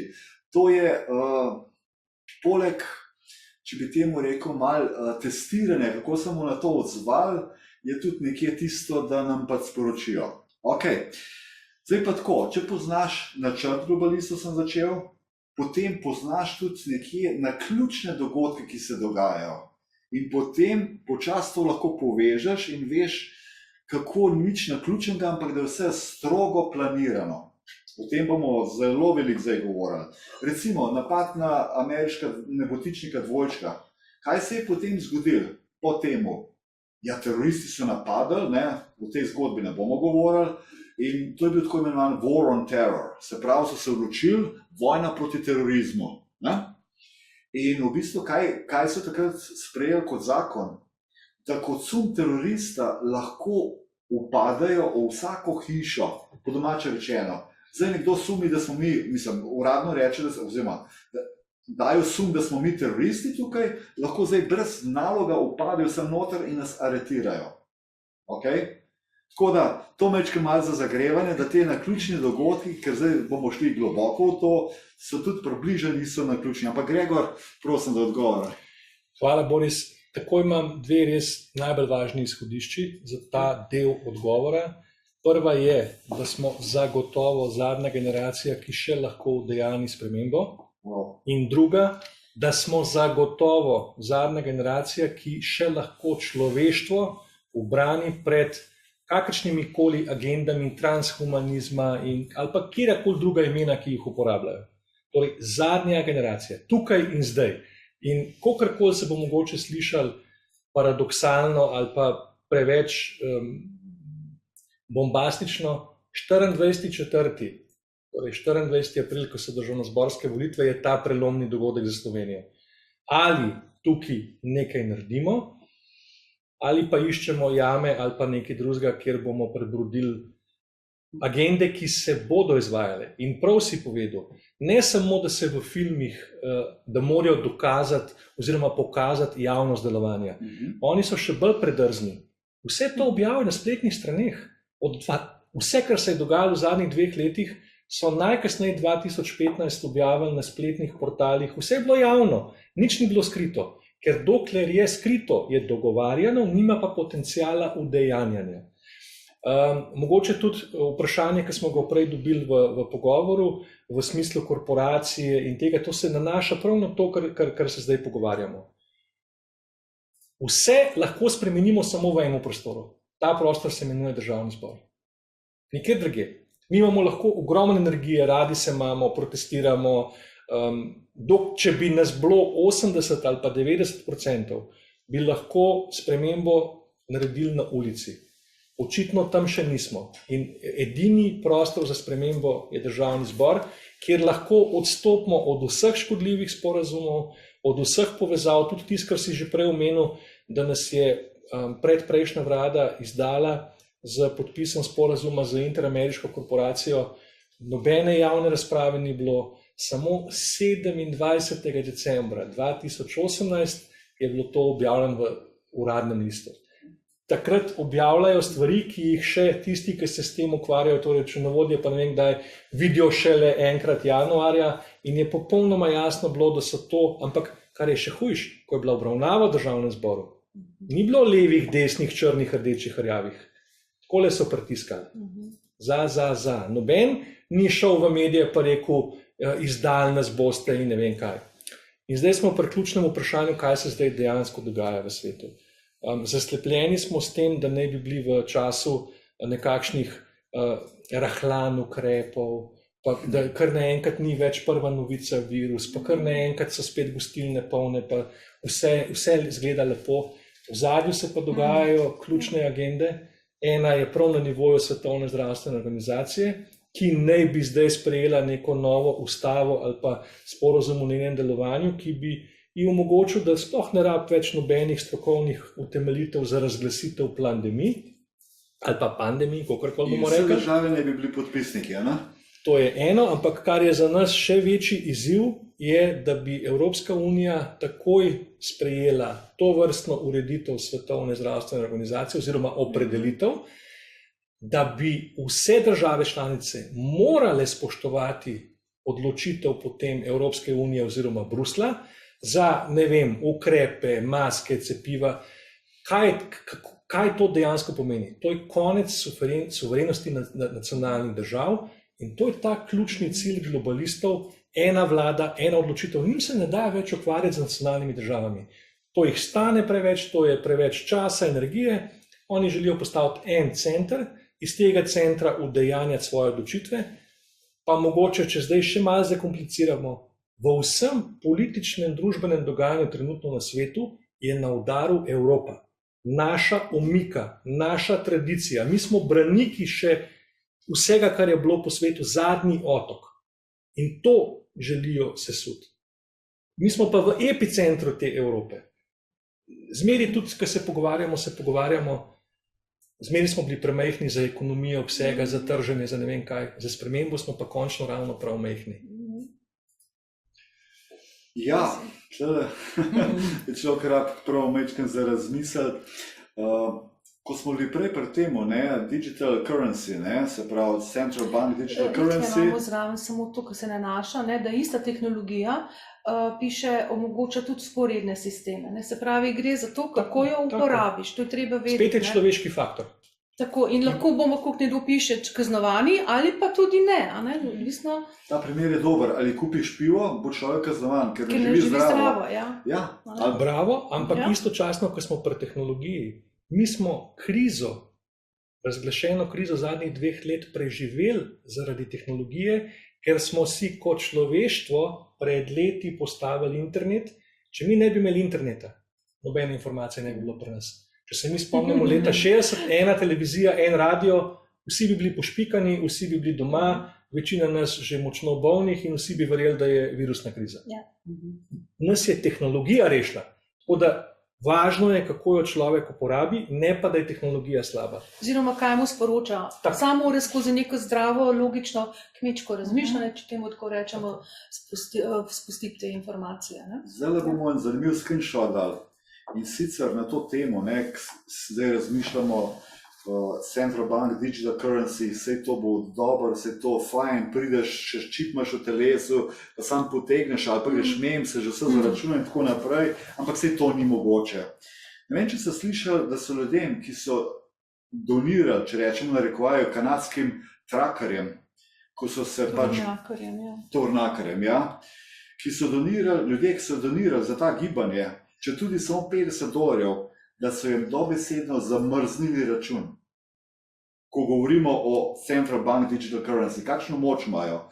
No, ampak to ni problem, če so tako nekomu eni fizični osebi, ampak sedaj bo Alex pokazal en screenshot, kako so Američani Rusom zamrznili račune v vrednosti 630 milijard.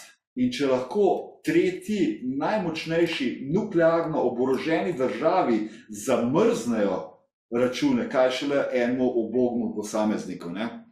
Tako da to malo v razmislek, kar se tega tiče. Drugače pa v zgodovini, če te zgodovina nauči, se ponovi praven pregovor. Seveda, tudi zgodovina večina ni čist najbolj, če me reče, resničnih.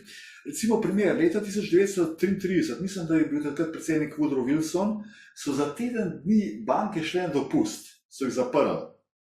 In ko so jih ponovno odprli, so fizično za to nadomestili s papirnatim. Iz ene unče, koliko je bilo vredno fizično za to, je bilo papirnato vredno samo še, se pravi, iz ene unče, ki je bilo vredno $35, je bilo potem papirnata vredno samo še $25. Prav, velika inflacija čez noč. Ampak, kar se tega tiče, to ni edina stvar. Teh stvari je še veliko. Bomo mogoče še kasneje malo omenili. Sedaj smo v fazi, ki približno 50 leti omenjal Henry Kissinger, to je ameriški politik in diplomat. Kissinger je bil svetovalec za državno varnost od 1969 do 1975 leta in državni sekretar oziroma minister za zunanje zadeve. In sedaj bo Alex pokazal en zanimiv screenshot, kaj je rekel. Prvega citata. Leta 1973 je dobil Nobelovo nagrado skupaj z Liam Dukom Tojem za pogajanja, ko so se končale vojne v Vietnamu. Alex, imamo screenshot? Imamo, ok.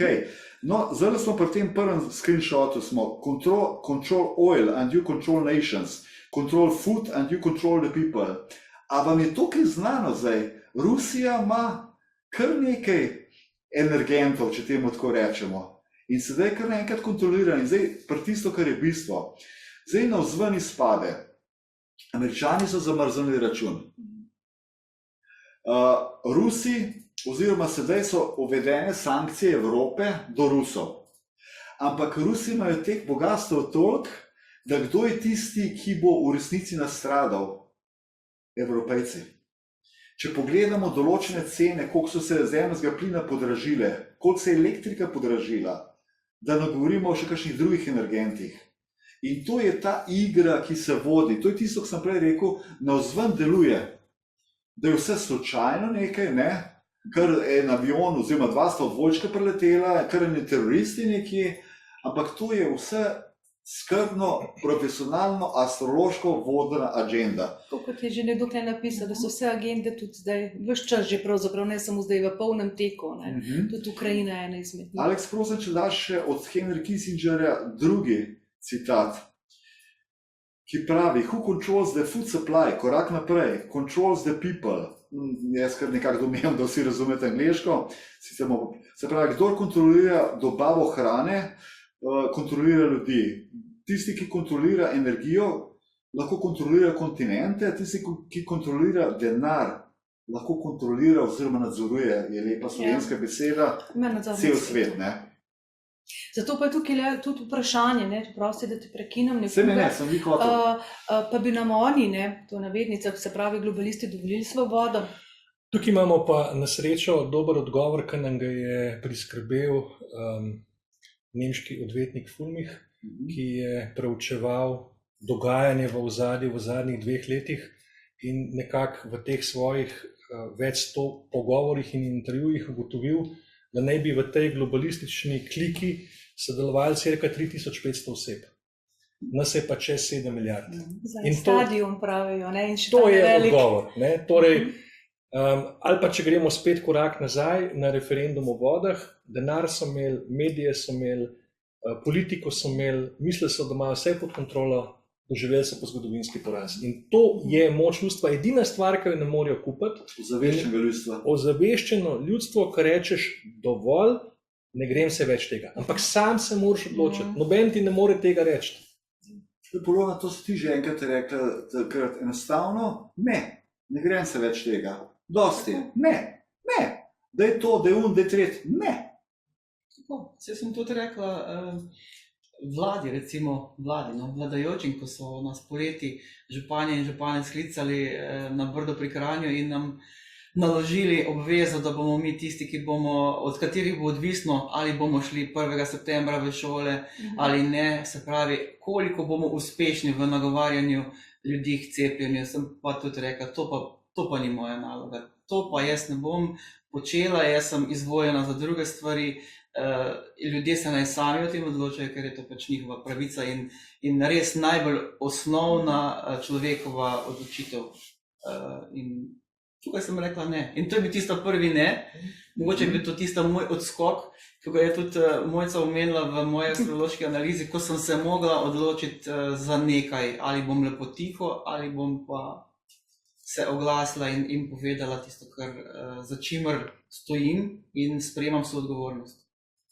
Ti se meni zdelo fenomenalno, sem bral ta post in tudi reakcije določenih županov, tvojih kolegov, kolegice, določene so te podprle, kolegice županje. Žal me niso javno, ja. Sej, na ta način moralno ali pa nekje v mailu, pa po telefonu je bilo tega malo več, ampak potem javno se ni nobena izpostavila, niti nobeden. Pač njihova odločitev. Jaz grem svojo pot in pač se odločam sama zase in to je to. Vsak med nami se odloča sam zase in mora to odločitev sprejeti. In ko jo sprejme, potem pač jih sledi in tudi sprejema nas vse, kar pride s to odločitvijo. Mogoče tle tudi na to, kar zdaj govoriš, eno vprašanje, kako prebuditi tiste preštevilne, seveda narekovajo zaslepljene intelektualce, ki jih je tako veliko, ne? Se to da? Steče Žal ljudi. opažamo, da mogoče res tisti, ki imajo in doktorske nazive in ne vem kakšne nazive, so včasih najmanj prebojeni in te vedno znova preseneti, da nekdo preprost bolj razume kot nekdo, ki ima res neke nazive pred svojim imenom. Ja, bilo rekli se kot neke dogme držijo, ki jo je zelo težko prepisati. Ne? Je pa tudi sistemski problem. Slovenija je zadnja v Evropi po javnem financiranju znanosti, kar pomeni, da je sistemsko bilo upeljana odvisnost od zasebnega kapitala in torej do konflikta interesov, in to je že več kot 10 let v Sloveniji, na to opozarjamo, pa ni bilo še reakcije ne levih, ne desnih, ne sredinskih vlad, ker je bil koncept postavljen, da smo zadnji v Evropi, pa še enkrat, zadnji v Evropi po javnem financiranju. Kaj to pomeni? Da smo sistemsko vodeni v konflikt interesov. In nažalost je ta del populacije odvisen od zasebnega kapitala, ki pač vemo, da je lahko poštenega izvora ali pa korporacijskega, in čim so v ozadju korporacije, so cilji, ki niso cilji to, kar se mi pogovarjamo, da je dobro za vse, ampak je dobro za lastnika kapitala. Ne? Ki je eno lepo dopisal, ne? Razlika je med modrostjo in nazivom. Bravo. Sem pa tlele videla še eno tisto konkretno vprašanje, ne vem, ki omenjamo naprej v NFT-jih.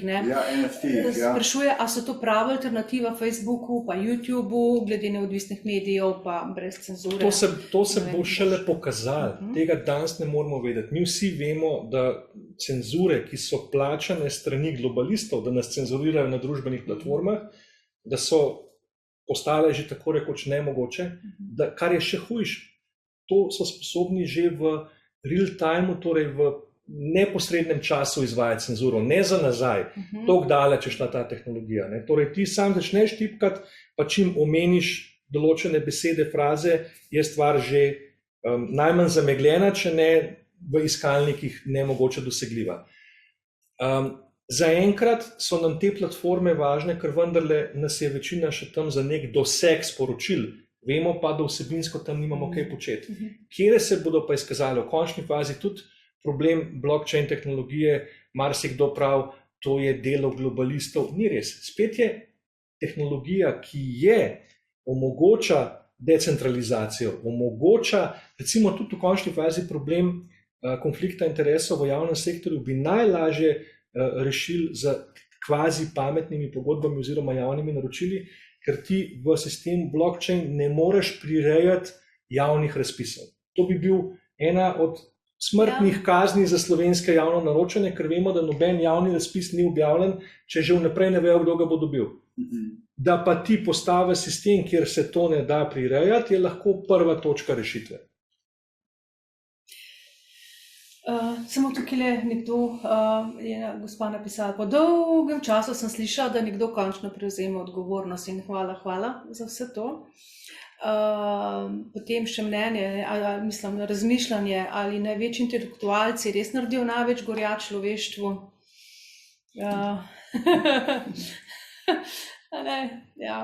Se je že tukaj odgovorjeno, problem intelektualcev, kaj prebere. Ja, to je pa potem odgovor v chatu, se fino lahko pogovarjate tudi med sabo, da problem intelektualcev, se pravi uslužbencev, je odlično opisal Stanley Milgram v Poslušnost avtoriteti, eksperimentu, ki je vezan na rezultate Nürnberškega procesa. Tako da, ja. Prav, gremo še za malo boljše poznavanje financ in predvidevanj, v katero smer geopolitika. Naj še na kratko omenim tako imenovan Bretton Woods sistem. In bomo tudi tukaj pokazali določene grafe za Alexa, prosim, če da že na zaslon prvo fotko, Bretton Woods 3 moments. In sicer od leta, se bomo kasneje, oziroma Alex, se kar daj na naslednjega.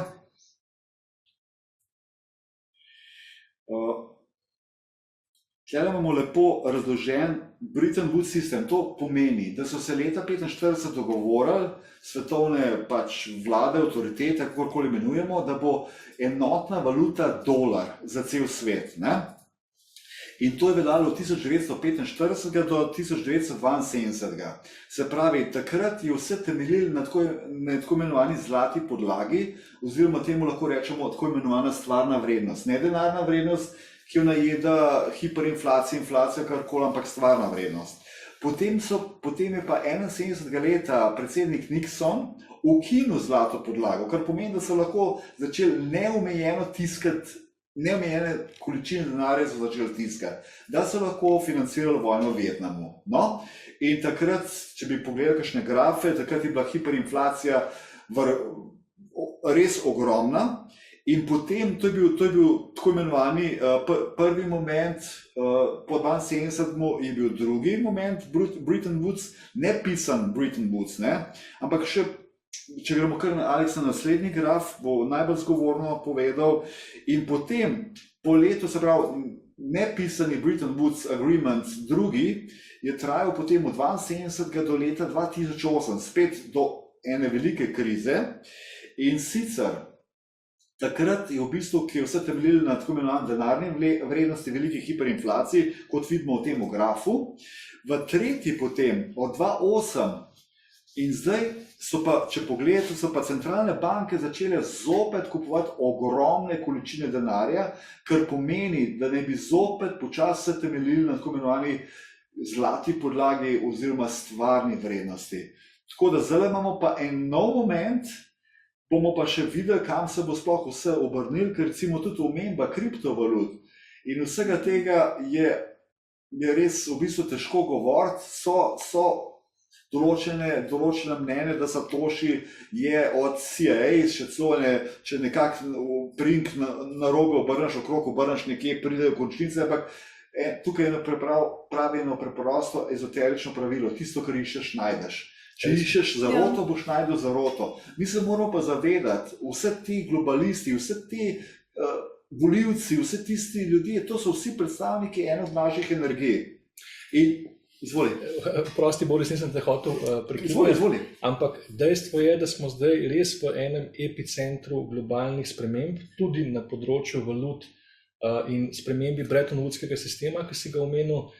Torej, da države, kot so Kitajska, Rusija, Iran, Kazahstan, so že pristopile k novemu dogovoru, ki pomeni za njih konec Bretton Woodskega sistema, da bodo kot valuto sprejele juan, ne več dolar, in da verjetno lahko tudi v temu iščemo vzroke, kako je kar naenkrat NATO našel sovražnika spet v Rusiji in zakaj treba Rusijo napadati in zakaj ta močna povezava Rusije pa Kitajske je problem, kljub temu, da smo lahko že pred leti videli, v katero smer grejo tako imenovane BRIC države in da nobena druga ekonomija ne more več z njimi parirati in da so to tiste države, ki so nosilce neke prihodnosti.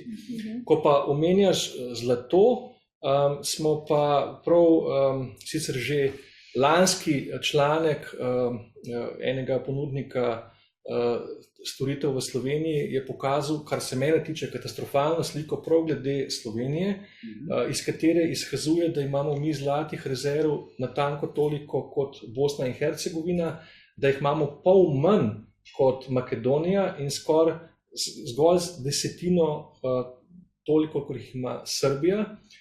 Pri čemer je pa seveda ključno vprašanje v času krize, kje so te zlate rezerve? A jih imamo mi v naši državi? A jih imamo mi v bankah po svetu? A sploh lahko še na tisto malo računamo v času, ko lahko dobesedno momentalno dekvalificirajo nek denar ali pa tiskanje denarja ali pa česarkoli? In verjetno bodo ta vprašanja bi bila ključna, da bi se o njih pogovarjali, ne pa o tem, kjer lokalni veljak je, kjer ga poklical, pa se z njega norca delal, kar nam skušajo pač mediji prodajati na dnevni bazi. Če še dodava, da te certifikati za zlato, ki so, da so 4 lastniki enega zlata, se pravi 4 certifikati, 4 lastniki na en certifikat. Za en certifikat, v bistvu, za eno količino zlata, v primerjavi z... No, ne, se nanaša na chat tamle. Hotela sem reči, da sem bila ravno usklajena s tem, ker ste odgovorila gospe Jasni, ki je napisala, ali sem prav razumela, da Slovenija nima zlatih rezerv, ker računajo na zaplembo zlata pri narodu in pa kakšna logika se skriva za tem in če imate kakšno alternativo. Na prvo jaz skočim. Ker se za ta Ker sem njega prekinila. Ker je zelo pomemben. Zagotovo. Ker jaz sem se z Zlatom srečal že kot naložbo leta 1990. In v bistvu takrat v Slovenijo so prišli prvi ponudniki zlata leta 2005.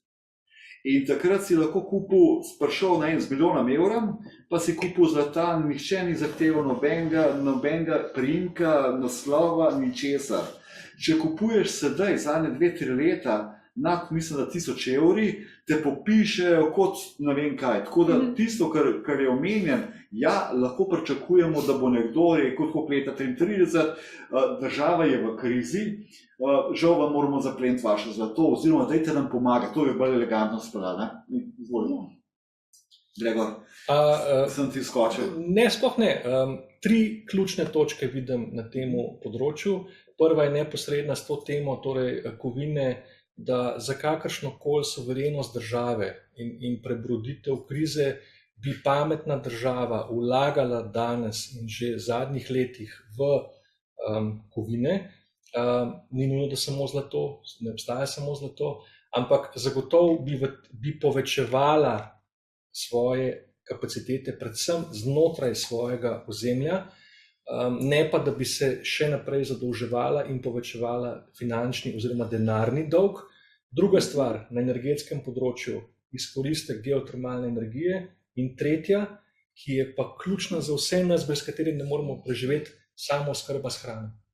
Tukaj smo mi kot država najbolj pogrnili v 30 letih, da smo zgolj 30% samooskrbni s hrano. To pomeni, da je država padla na izpitu države, ker ključna skrb države mora biti nahraniti ljudi, ne pa da zapreš 5-6 mejnih prehodov in država poklekne v enem mesecu. Mogoče je to.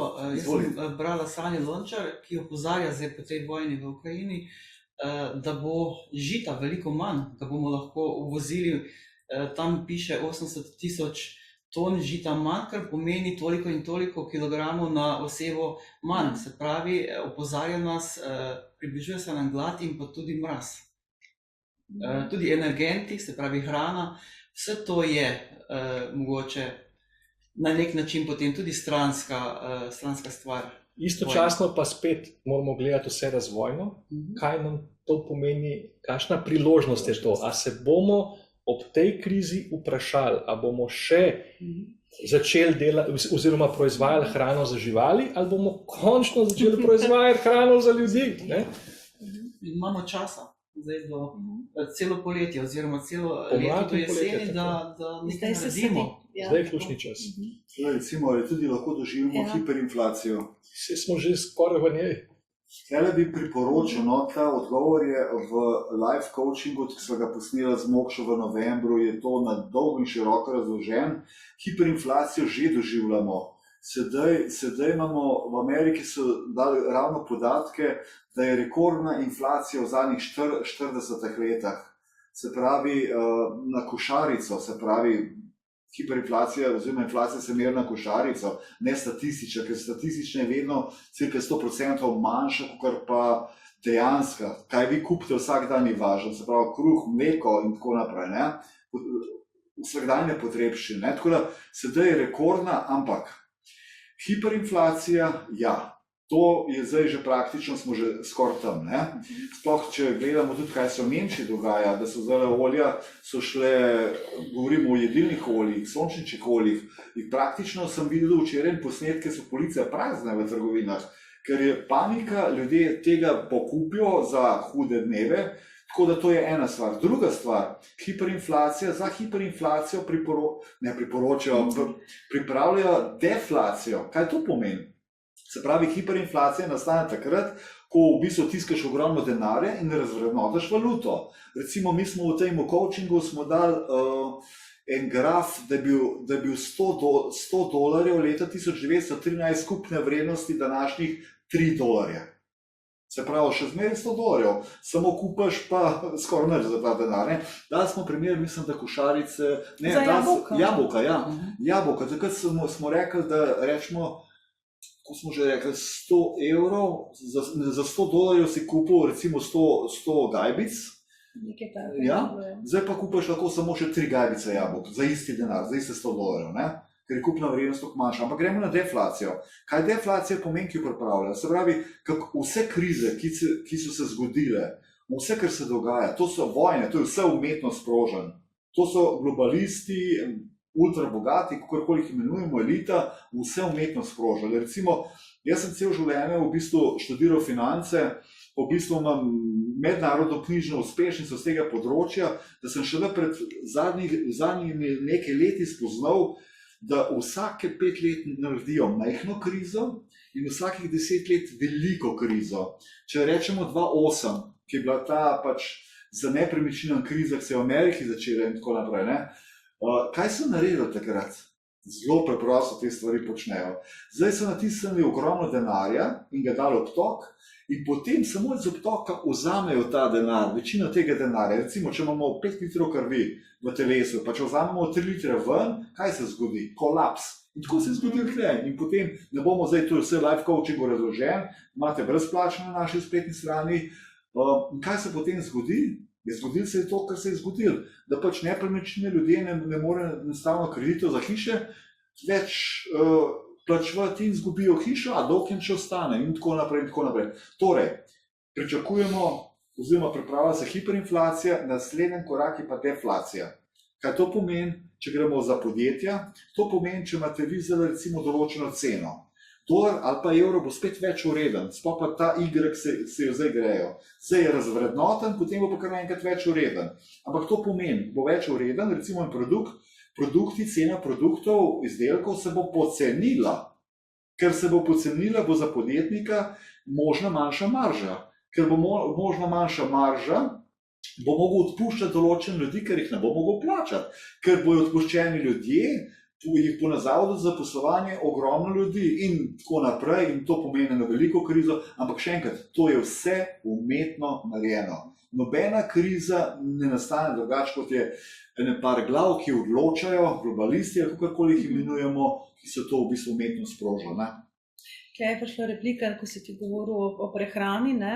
Da končno, da je Slovenija lahko postane čudovit zgled ekološke dežele v celoti, je pa jasno potreba izobraževanje. Imamo pa še eno, kar smo govorili pač na financah. Pri temu lahko še vskočimo, Polona je že organizirala za vse slovenske županje Točno, ja. Izobraževanje o... Malo boš spomniti. Malo ne boš spomniti, ja. Za vse slovenske županje, jaz sem bil povabljen kot predavatelj takrat. Aha. Samooskrba.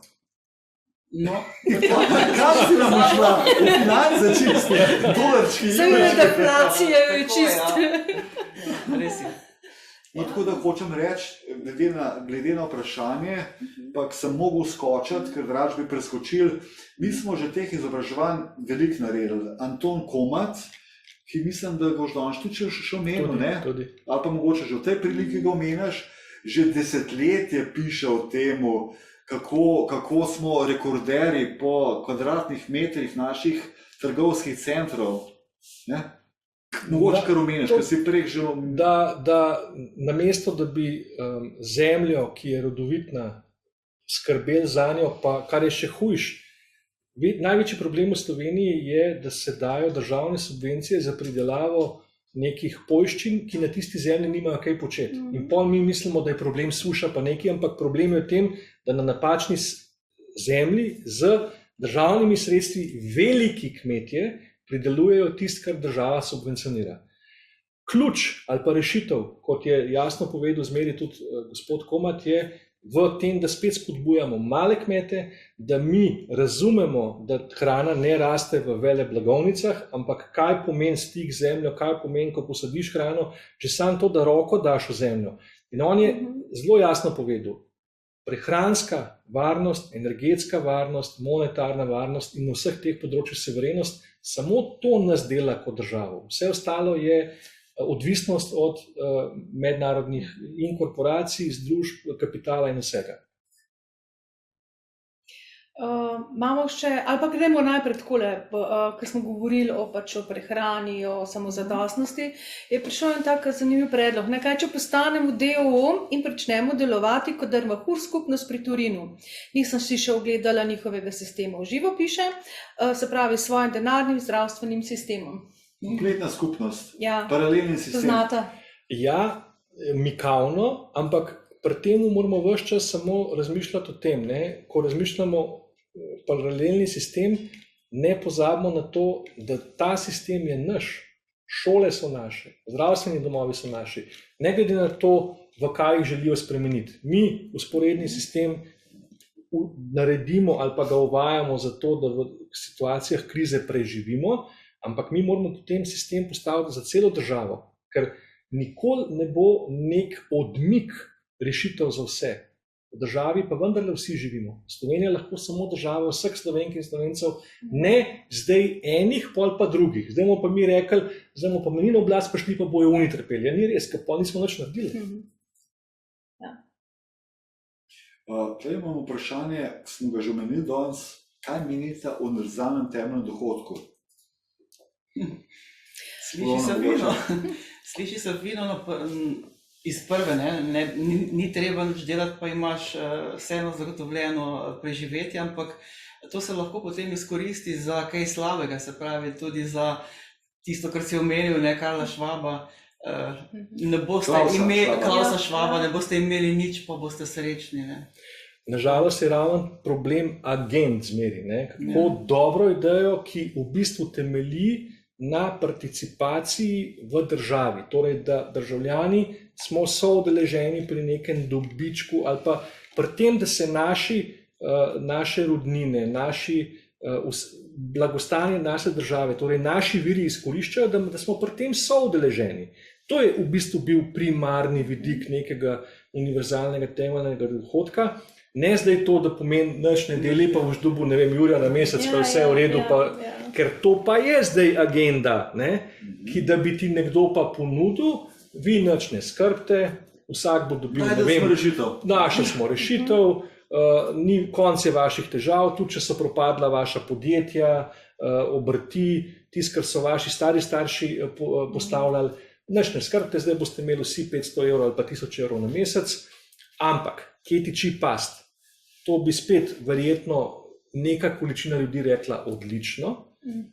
Potem bi pa kakšen mesec zatem prišlo, zdaj pa ne bo več zdravstvenega zavarovanja, zdaj pa ne bo več pokojninskega zavarovanja, zdaj pa ne bo več socialnega zavarovanja. Kaj to pomeni? Ti boš mogel tisto, kar zdaj recimo plačujemo na mesec X, bo potem operacija toliko, če boš hotel nekaj, bo toliko, in kar naenkrat boš ugotovil, tisto, kar si uvodoma rekel, imaš nič, ampak misli si, da si srečen. No, pa še nekaj so rekel, to je Klaus Schwab, World Economic Forum, in 3 knjige na to temo napisal in noter jasno razloži, da bodo pisali vse naše dolgove, ampak v zameno za to bomo pač mogli dati svoje nepremičnine, oziroma svoje lastnine, in zato nimamo nič in smo srečni. Ampak zdaj pa pogledamo kontradiktornost. Par let nazaj so nam iz davkoplačevalskih sredstev 5 milijard naklonili za sanacijo bank. Kdo od nas je bil temu deležen? Verjetno nihče.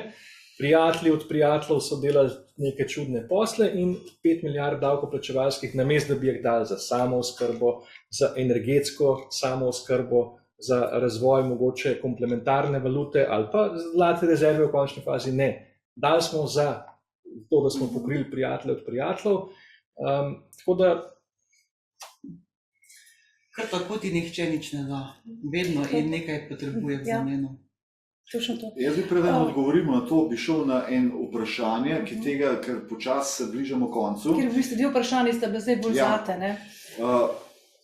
No, izvoli. To ali je potem, kar si ti govoril, nevarno za imeti kredit, pa še eno je bilo, ali se bo rešilo vprašanje kreditojemalcev v švicarskih frankih v Sloveniji. Zdaj nam ni rečeno, da zate lahko tudi vidno. Kar se švicarskih frankov tiče, kot vem, pravnih izzivov za rešitve tega ni več. Les pa je, da se nisem poglabljal v ta primer, tako da če ni pravnih ovir, kar vem, jih ni, je verjetno samo stvar implementacije, tako da žal pa ne poznam podrobnosti, se opravičujem. Boris, je nevarno imeti kredit, Ja. kaj meniš? Če nevarno imeti kredit. Ja, zdaj. Pa ne sam zdaj. Nikoli ni dobra To stvar. je odlično vprašanje. Osnova je, in spet bom rekel, en seminar sem posnel 30 let nazaj, ga imate tudi na naši spletni strani, stvarna denarna vrednost, ga imamo, je brezplačen in tukaj je to odgovorjen. Se pravi, vsi krediti so ene špekulacije, ki nikoli ne veš, kako se bodo končale. Se pravi, Jazbinškov zakon, recimo, se je splačal takrat. Primer, to je bil enkraten, si lahko dobil stanovanje, dvosobno stanovanje za 5-7 tisoč evrov, mark je bilo takrat, če se ne ker valute, mark je bilo, ja. In takrat se je to išlo, ampak, torej, sedaj kaj tvegamo, se pravi kredit, zdaj, če mi ujamemo to hiperinflacijo, vzamemo kredit in kupujemo, to je naredil leta 33, sami mi pa zdaj šel, ki je noro obogatel. On je ogromno kredita vzel, kupil stvarno vrednost, podjetje kupoval in potem pač ta denar je pač bil nič vreden, podjetja so bila pa ogromno vredna in je postal zelo bogat. Recimo, če dam zgodovinski primer, ne? Ampak so pa po drugi plati pa take pasti, ker mi nikoli ne vemo, kaj se bo zgodilo v naslednjem momentu. Tako da jaz osebno sem zagovornik stvarne vrednosti, se pravi, dajmo tako odgovoriti, če si podjetnik in si izkušen podjetnik, potem lahko špekuliraš v bistvu s krediti. Ker pač, če ti podjetje propade, ti ne boš zaradi tega izgubil na hiše, razen če nisi hipoteko dal, ampak če si pa fizična oseba in da tle špekuliraš in daš, ne vem, nepremičnino kot garancijo, pa lahko staneš brez vsega. Tako da ni direktnega odgovora, ja ali pa ne, ni belo, ne črno, ker ne vemo, kakšna bo situacija. Negotovo je. Ampak gotovo je to z namenom, ne, da nas na nek način privežejo s tem, ko se zakreditiramo. Polona, to je super, to sem pozabil povedati, izhodišče 2.8. Kaj so naredili? Tudi Slovenija je bilo isto. V obtok so dali ogromno denarja in ljudje so imeli občutek blagostanja. Najemali so veliko kreditov, to se isto zdaj dogaja. Najemali so veliko kreditov. In dejansko potem so pa iz obtoka vzeli denar in kar naenkrat so banke zahtevale kredite nazaj. In si mogel plačati, če ne si mogel tisto, kar si dal na neki hipoteko, so ti pač vzeli. Ne?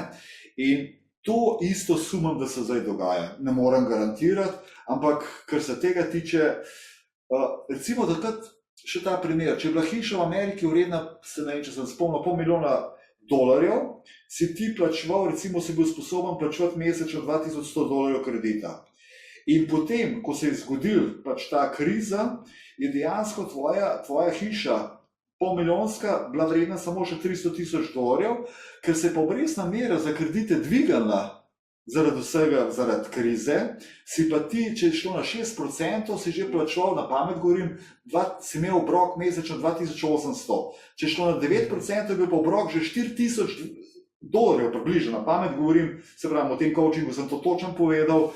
In kaj pomeni, če si lahko plačal $2,200, potem si plačal $2,200, ne $4,000. In potem so ti vzeli hišo, ki so ti ocenili $300,000, osnovna je bila $500,000 in propad je bil neizogiben. Zato pa imate zdaj v Ameriki toliko, recimo v Kaliforniji, v Hollywoodu skrivajo cele četrti klošarjev, ki živijo v šotorih.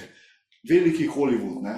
In San Francisco in povsod. Tako da, jaz vam lahko to povem, no, jaz kredita sigurno ne bom vzel. Rajš mirno spim, kakor pa da riskiram. Ali pa tisto, kar so mogoče pred desetletjem govorili o varnosti, če imaš košarico različnih valut, je mogoče danes to, ravno to, kar so bila vprašanja. Ne?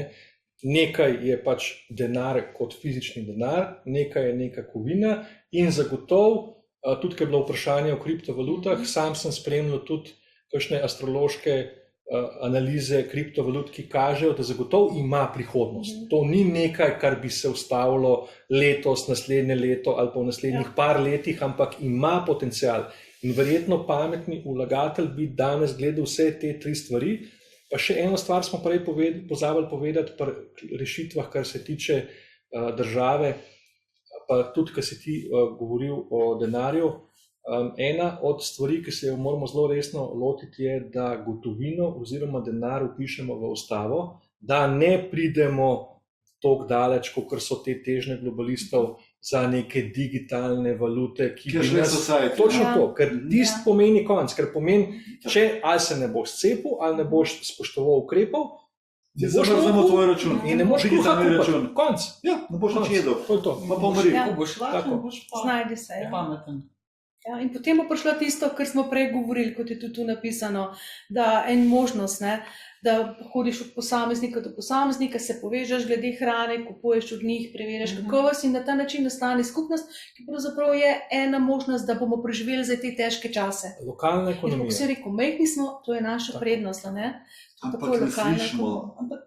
Ko sem Poloni prej rekel, ki je bil iniciator, da smo naredili izobraževanje za vse slovenske županje, in hvala takrat za vabilo, sem jaz predaval, dejansko se skoraj nič ni v praksi uvedlo. Ampak in to je tisto, kar je problem. Zdaj Ni smo čas. na snežni kerpi. Tako, Zdaj ja. smo na 8000 podpisih. Zdaj rastemo. In naj bo eno ključnih sporočil nocoj, da nehimo razmišljati o problemih pa o težavah, ampak kreirimo rešitve. Če smo mi uspeli skreirati v letu pa pol 8000 podpisov, pa ne strankarsko listo, ne mi ves čas v eter dajati problemov, pa kaj nam hočejo, ampak kaj mi hočemo. Ja. In s tem naredimo. Lej, spet si bil sinhroniziran z enim ojoj. četom. Vrhunska debata. Hvala vam vsem 4 za prave teme in reševanje, kot si rekel, res aktualnih izzivov v bodočem novem parlamentu. To pa verjetno odlična gosta, da sta. No, hkrati se nam je podprla še ena nova tema, ampak glede na to smo rekli, da bomo 2 uri skupaj in ravno ste se iztekli. Ampak naslednja tema je zelo široka, mogoče za še eno novo debato, je pa šolstvo, ne? Ker tu je napisano, da pravzaprav imamo še pruski sistem, ker se vzgaja taka miselnost, da ko inteligenca v bistvu mora slediti enim ukazom, dani besedi, Ne pa izkustvom. tako in ne razmišljati, ne? In da to ni dober šolski sistem, ampak kot smo rekli, ne, to... Se veselimo naslednje priložnosti. Ja, dajmo vseeno še za konec en tak vprašanje, ki je pa v bistvu, smo se pogovarjali, ja pa ga moram postaviti, ne. Ja. Pred začetkom smo se pogovarjali, da je politika zelo nevarna, narekovajo igra, in da morda riskirata svoje življenje. Ali sta pripravljena umreti za dobro slovenskega naroda? Eno mojemu kolegu, ki je danes z nami prisoten, sem 20 let nazaj postavil vprašanje, če je pripravljen za posel umreti. In jim vrhunsko odgovoril, ne, nisem pripravljen umreti, ampak sem pripravljen zanj živeti. Dočim danes je pa povsem druga situacija, ker kot kažejo, so v prihodnosti naslednji izzivi svoboda, finance, energija, hrana, še kaj? To so ključni, Ja. ampak naj bo naše, vseh nas, ključno vprašanje, ali bomo pripravljeni umreti za spremembo, ali bomo pa umrli v agendi. Ni, tretje opcije ni. Ne v vsakem primeru, ne. Sam, amo lepo umrla grdo, ne. Polona, kaj ti praviš? Ja, jaz to povem svojo izkušnjo, ko sem pač bila na tej prelomnici, da se odločim tako korenito. Sem se v enem trenutku resnično sploh nisem bala smrti. Sama sebe sem presenetila s tem in sem rekla, če je to, lahko rečem fino, doživela sem toliko let, ko mogoče nekateri moji prijatelji so pač že preminuli zaradi bolezni, imam 3 odrasle otroke, doživela sem tudi, da sem babica. Če mi je namenjeno, pač bom šla tudi v to smer. Res, nekako sem se spravila tudi s to možnostjo. Wow. Jaz bi se vam, oziroma midva, Seveda, hvala. razen če se navaš ti posebej, Ne, lahko. zato sem rekel jaz ta prvo, ne, bi se vam res v srca zahvalila za vajin obisk, za vajino srčnost, za vajino iskrenost. Rekla ste že na začetku, ni nobene teme, o kateri ne smemo govoriti, lahko postavimo poljudno vprašanja. Vas bi pa prosil, ker ste napisali, da je to top novica, hvala za izčrpno predavanje, še enkrat, dokdaj je rok za oddajo overjenega podpisa? Je že odgovorjeno, Je odgovorjeno. do jutri. Ja. Gremo naprej k zmagi, srčno hvala, lepe pozdravje, super ste vsi 4, hvala za vse povedano. Kar hočem reči, če vam je bila ta tema res tako všeč, napišite nam, Aleks, kater mail damo? Kako? Info. Aha, kar napiš ga. Napište na naš mail, da želite, da še nadaljujemo, ker tem je ogromno, ker zdaj žal, jaz se vam opravičujem, v živo ne moramo, da bi v živo vprašali. Tudi v končni fazi vaših slik prav veliko ne vidim, oziroma nimate verjeten kamer, ampak napište nam po mailu, bomo vse prebrali. Jaz osebno vam samo to zagotovim. Bilo vas je ogromno prijavljene, stotine na to srečanje v živo. In hvala, ker ste zdaj nekateri še slik se da nas vidim, da vam pomagamo lahko. No. V glavnem, če boste želeli, napište, pa bomo mi s tem nadaljevali, ampak na način, da boste vi res lahko kreirali. Ker sedaj smo bolj mi sprašvali in vaše vse vprašanje, se vam res opravičujemo, nismo mogli odgovoriti, ampak lahko pa znova sodelujemo in odgovorimo na čisto vsa vprašanja, ker zdaj ste videli, to je bilo v smislu, Tijan živijo, imamo tudi 9-letnike, ki nas posluša, redno, pa njegova mamica. Tako da, samo sporočite nam, bomo posneli, jaz mislim, da bi še prišla. Absolutno.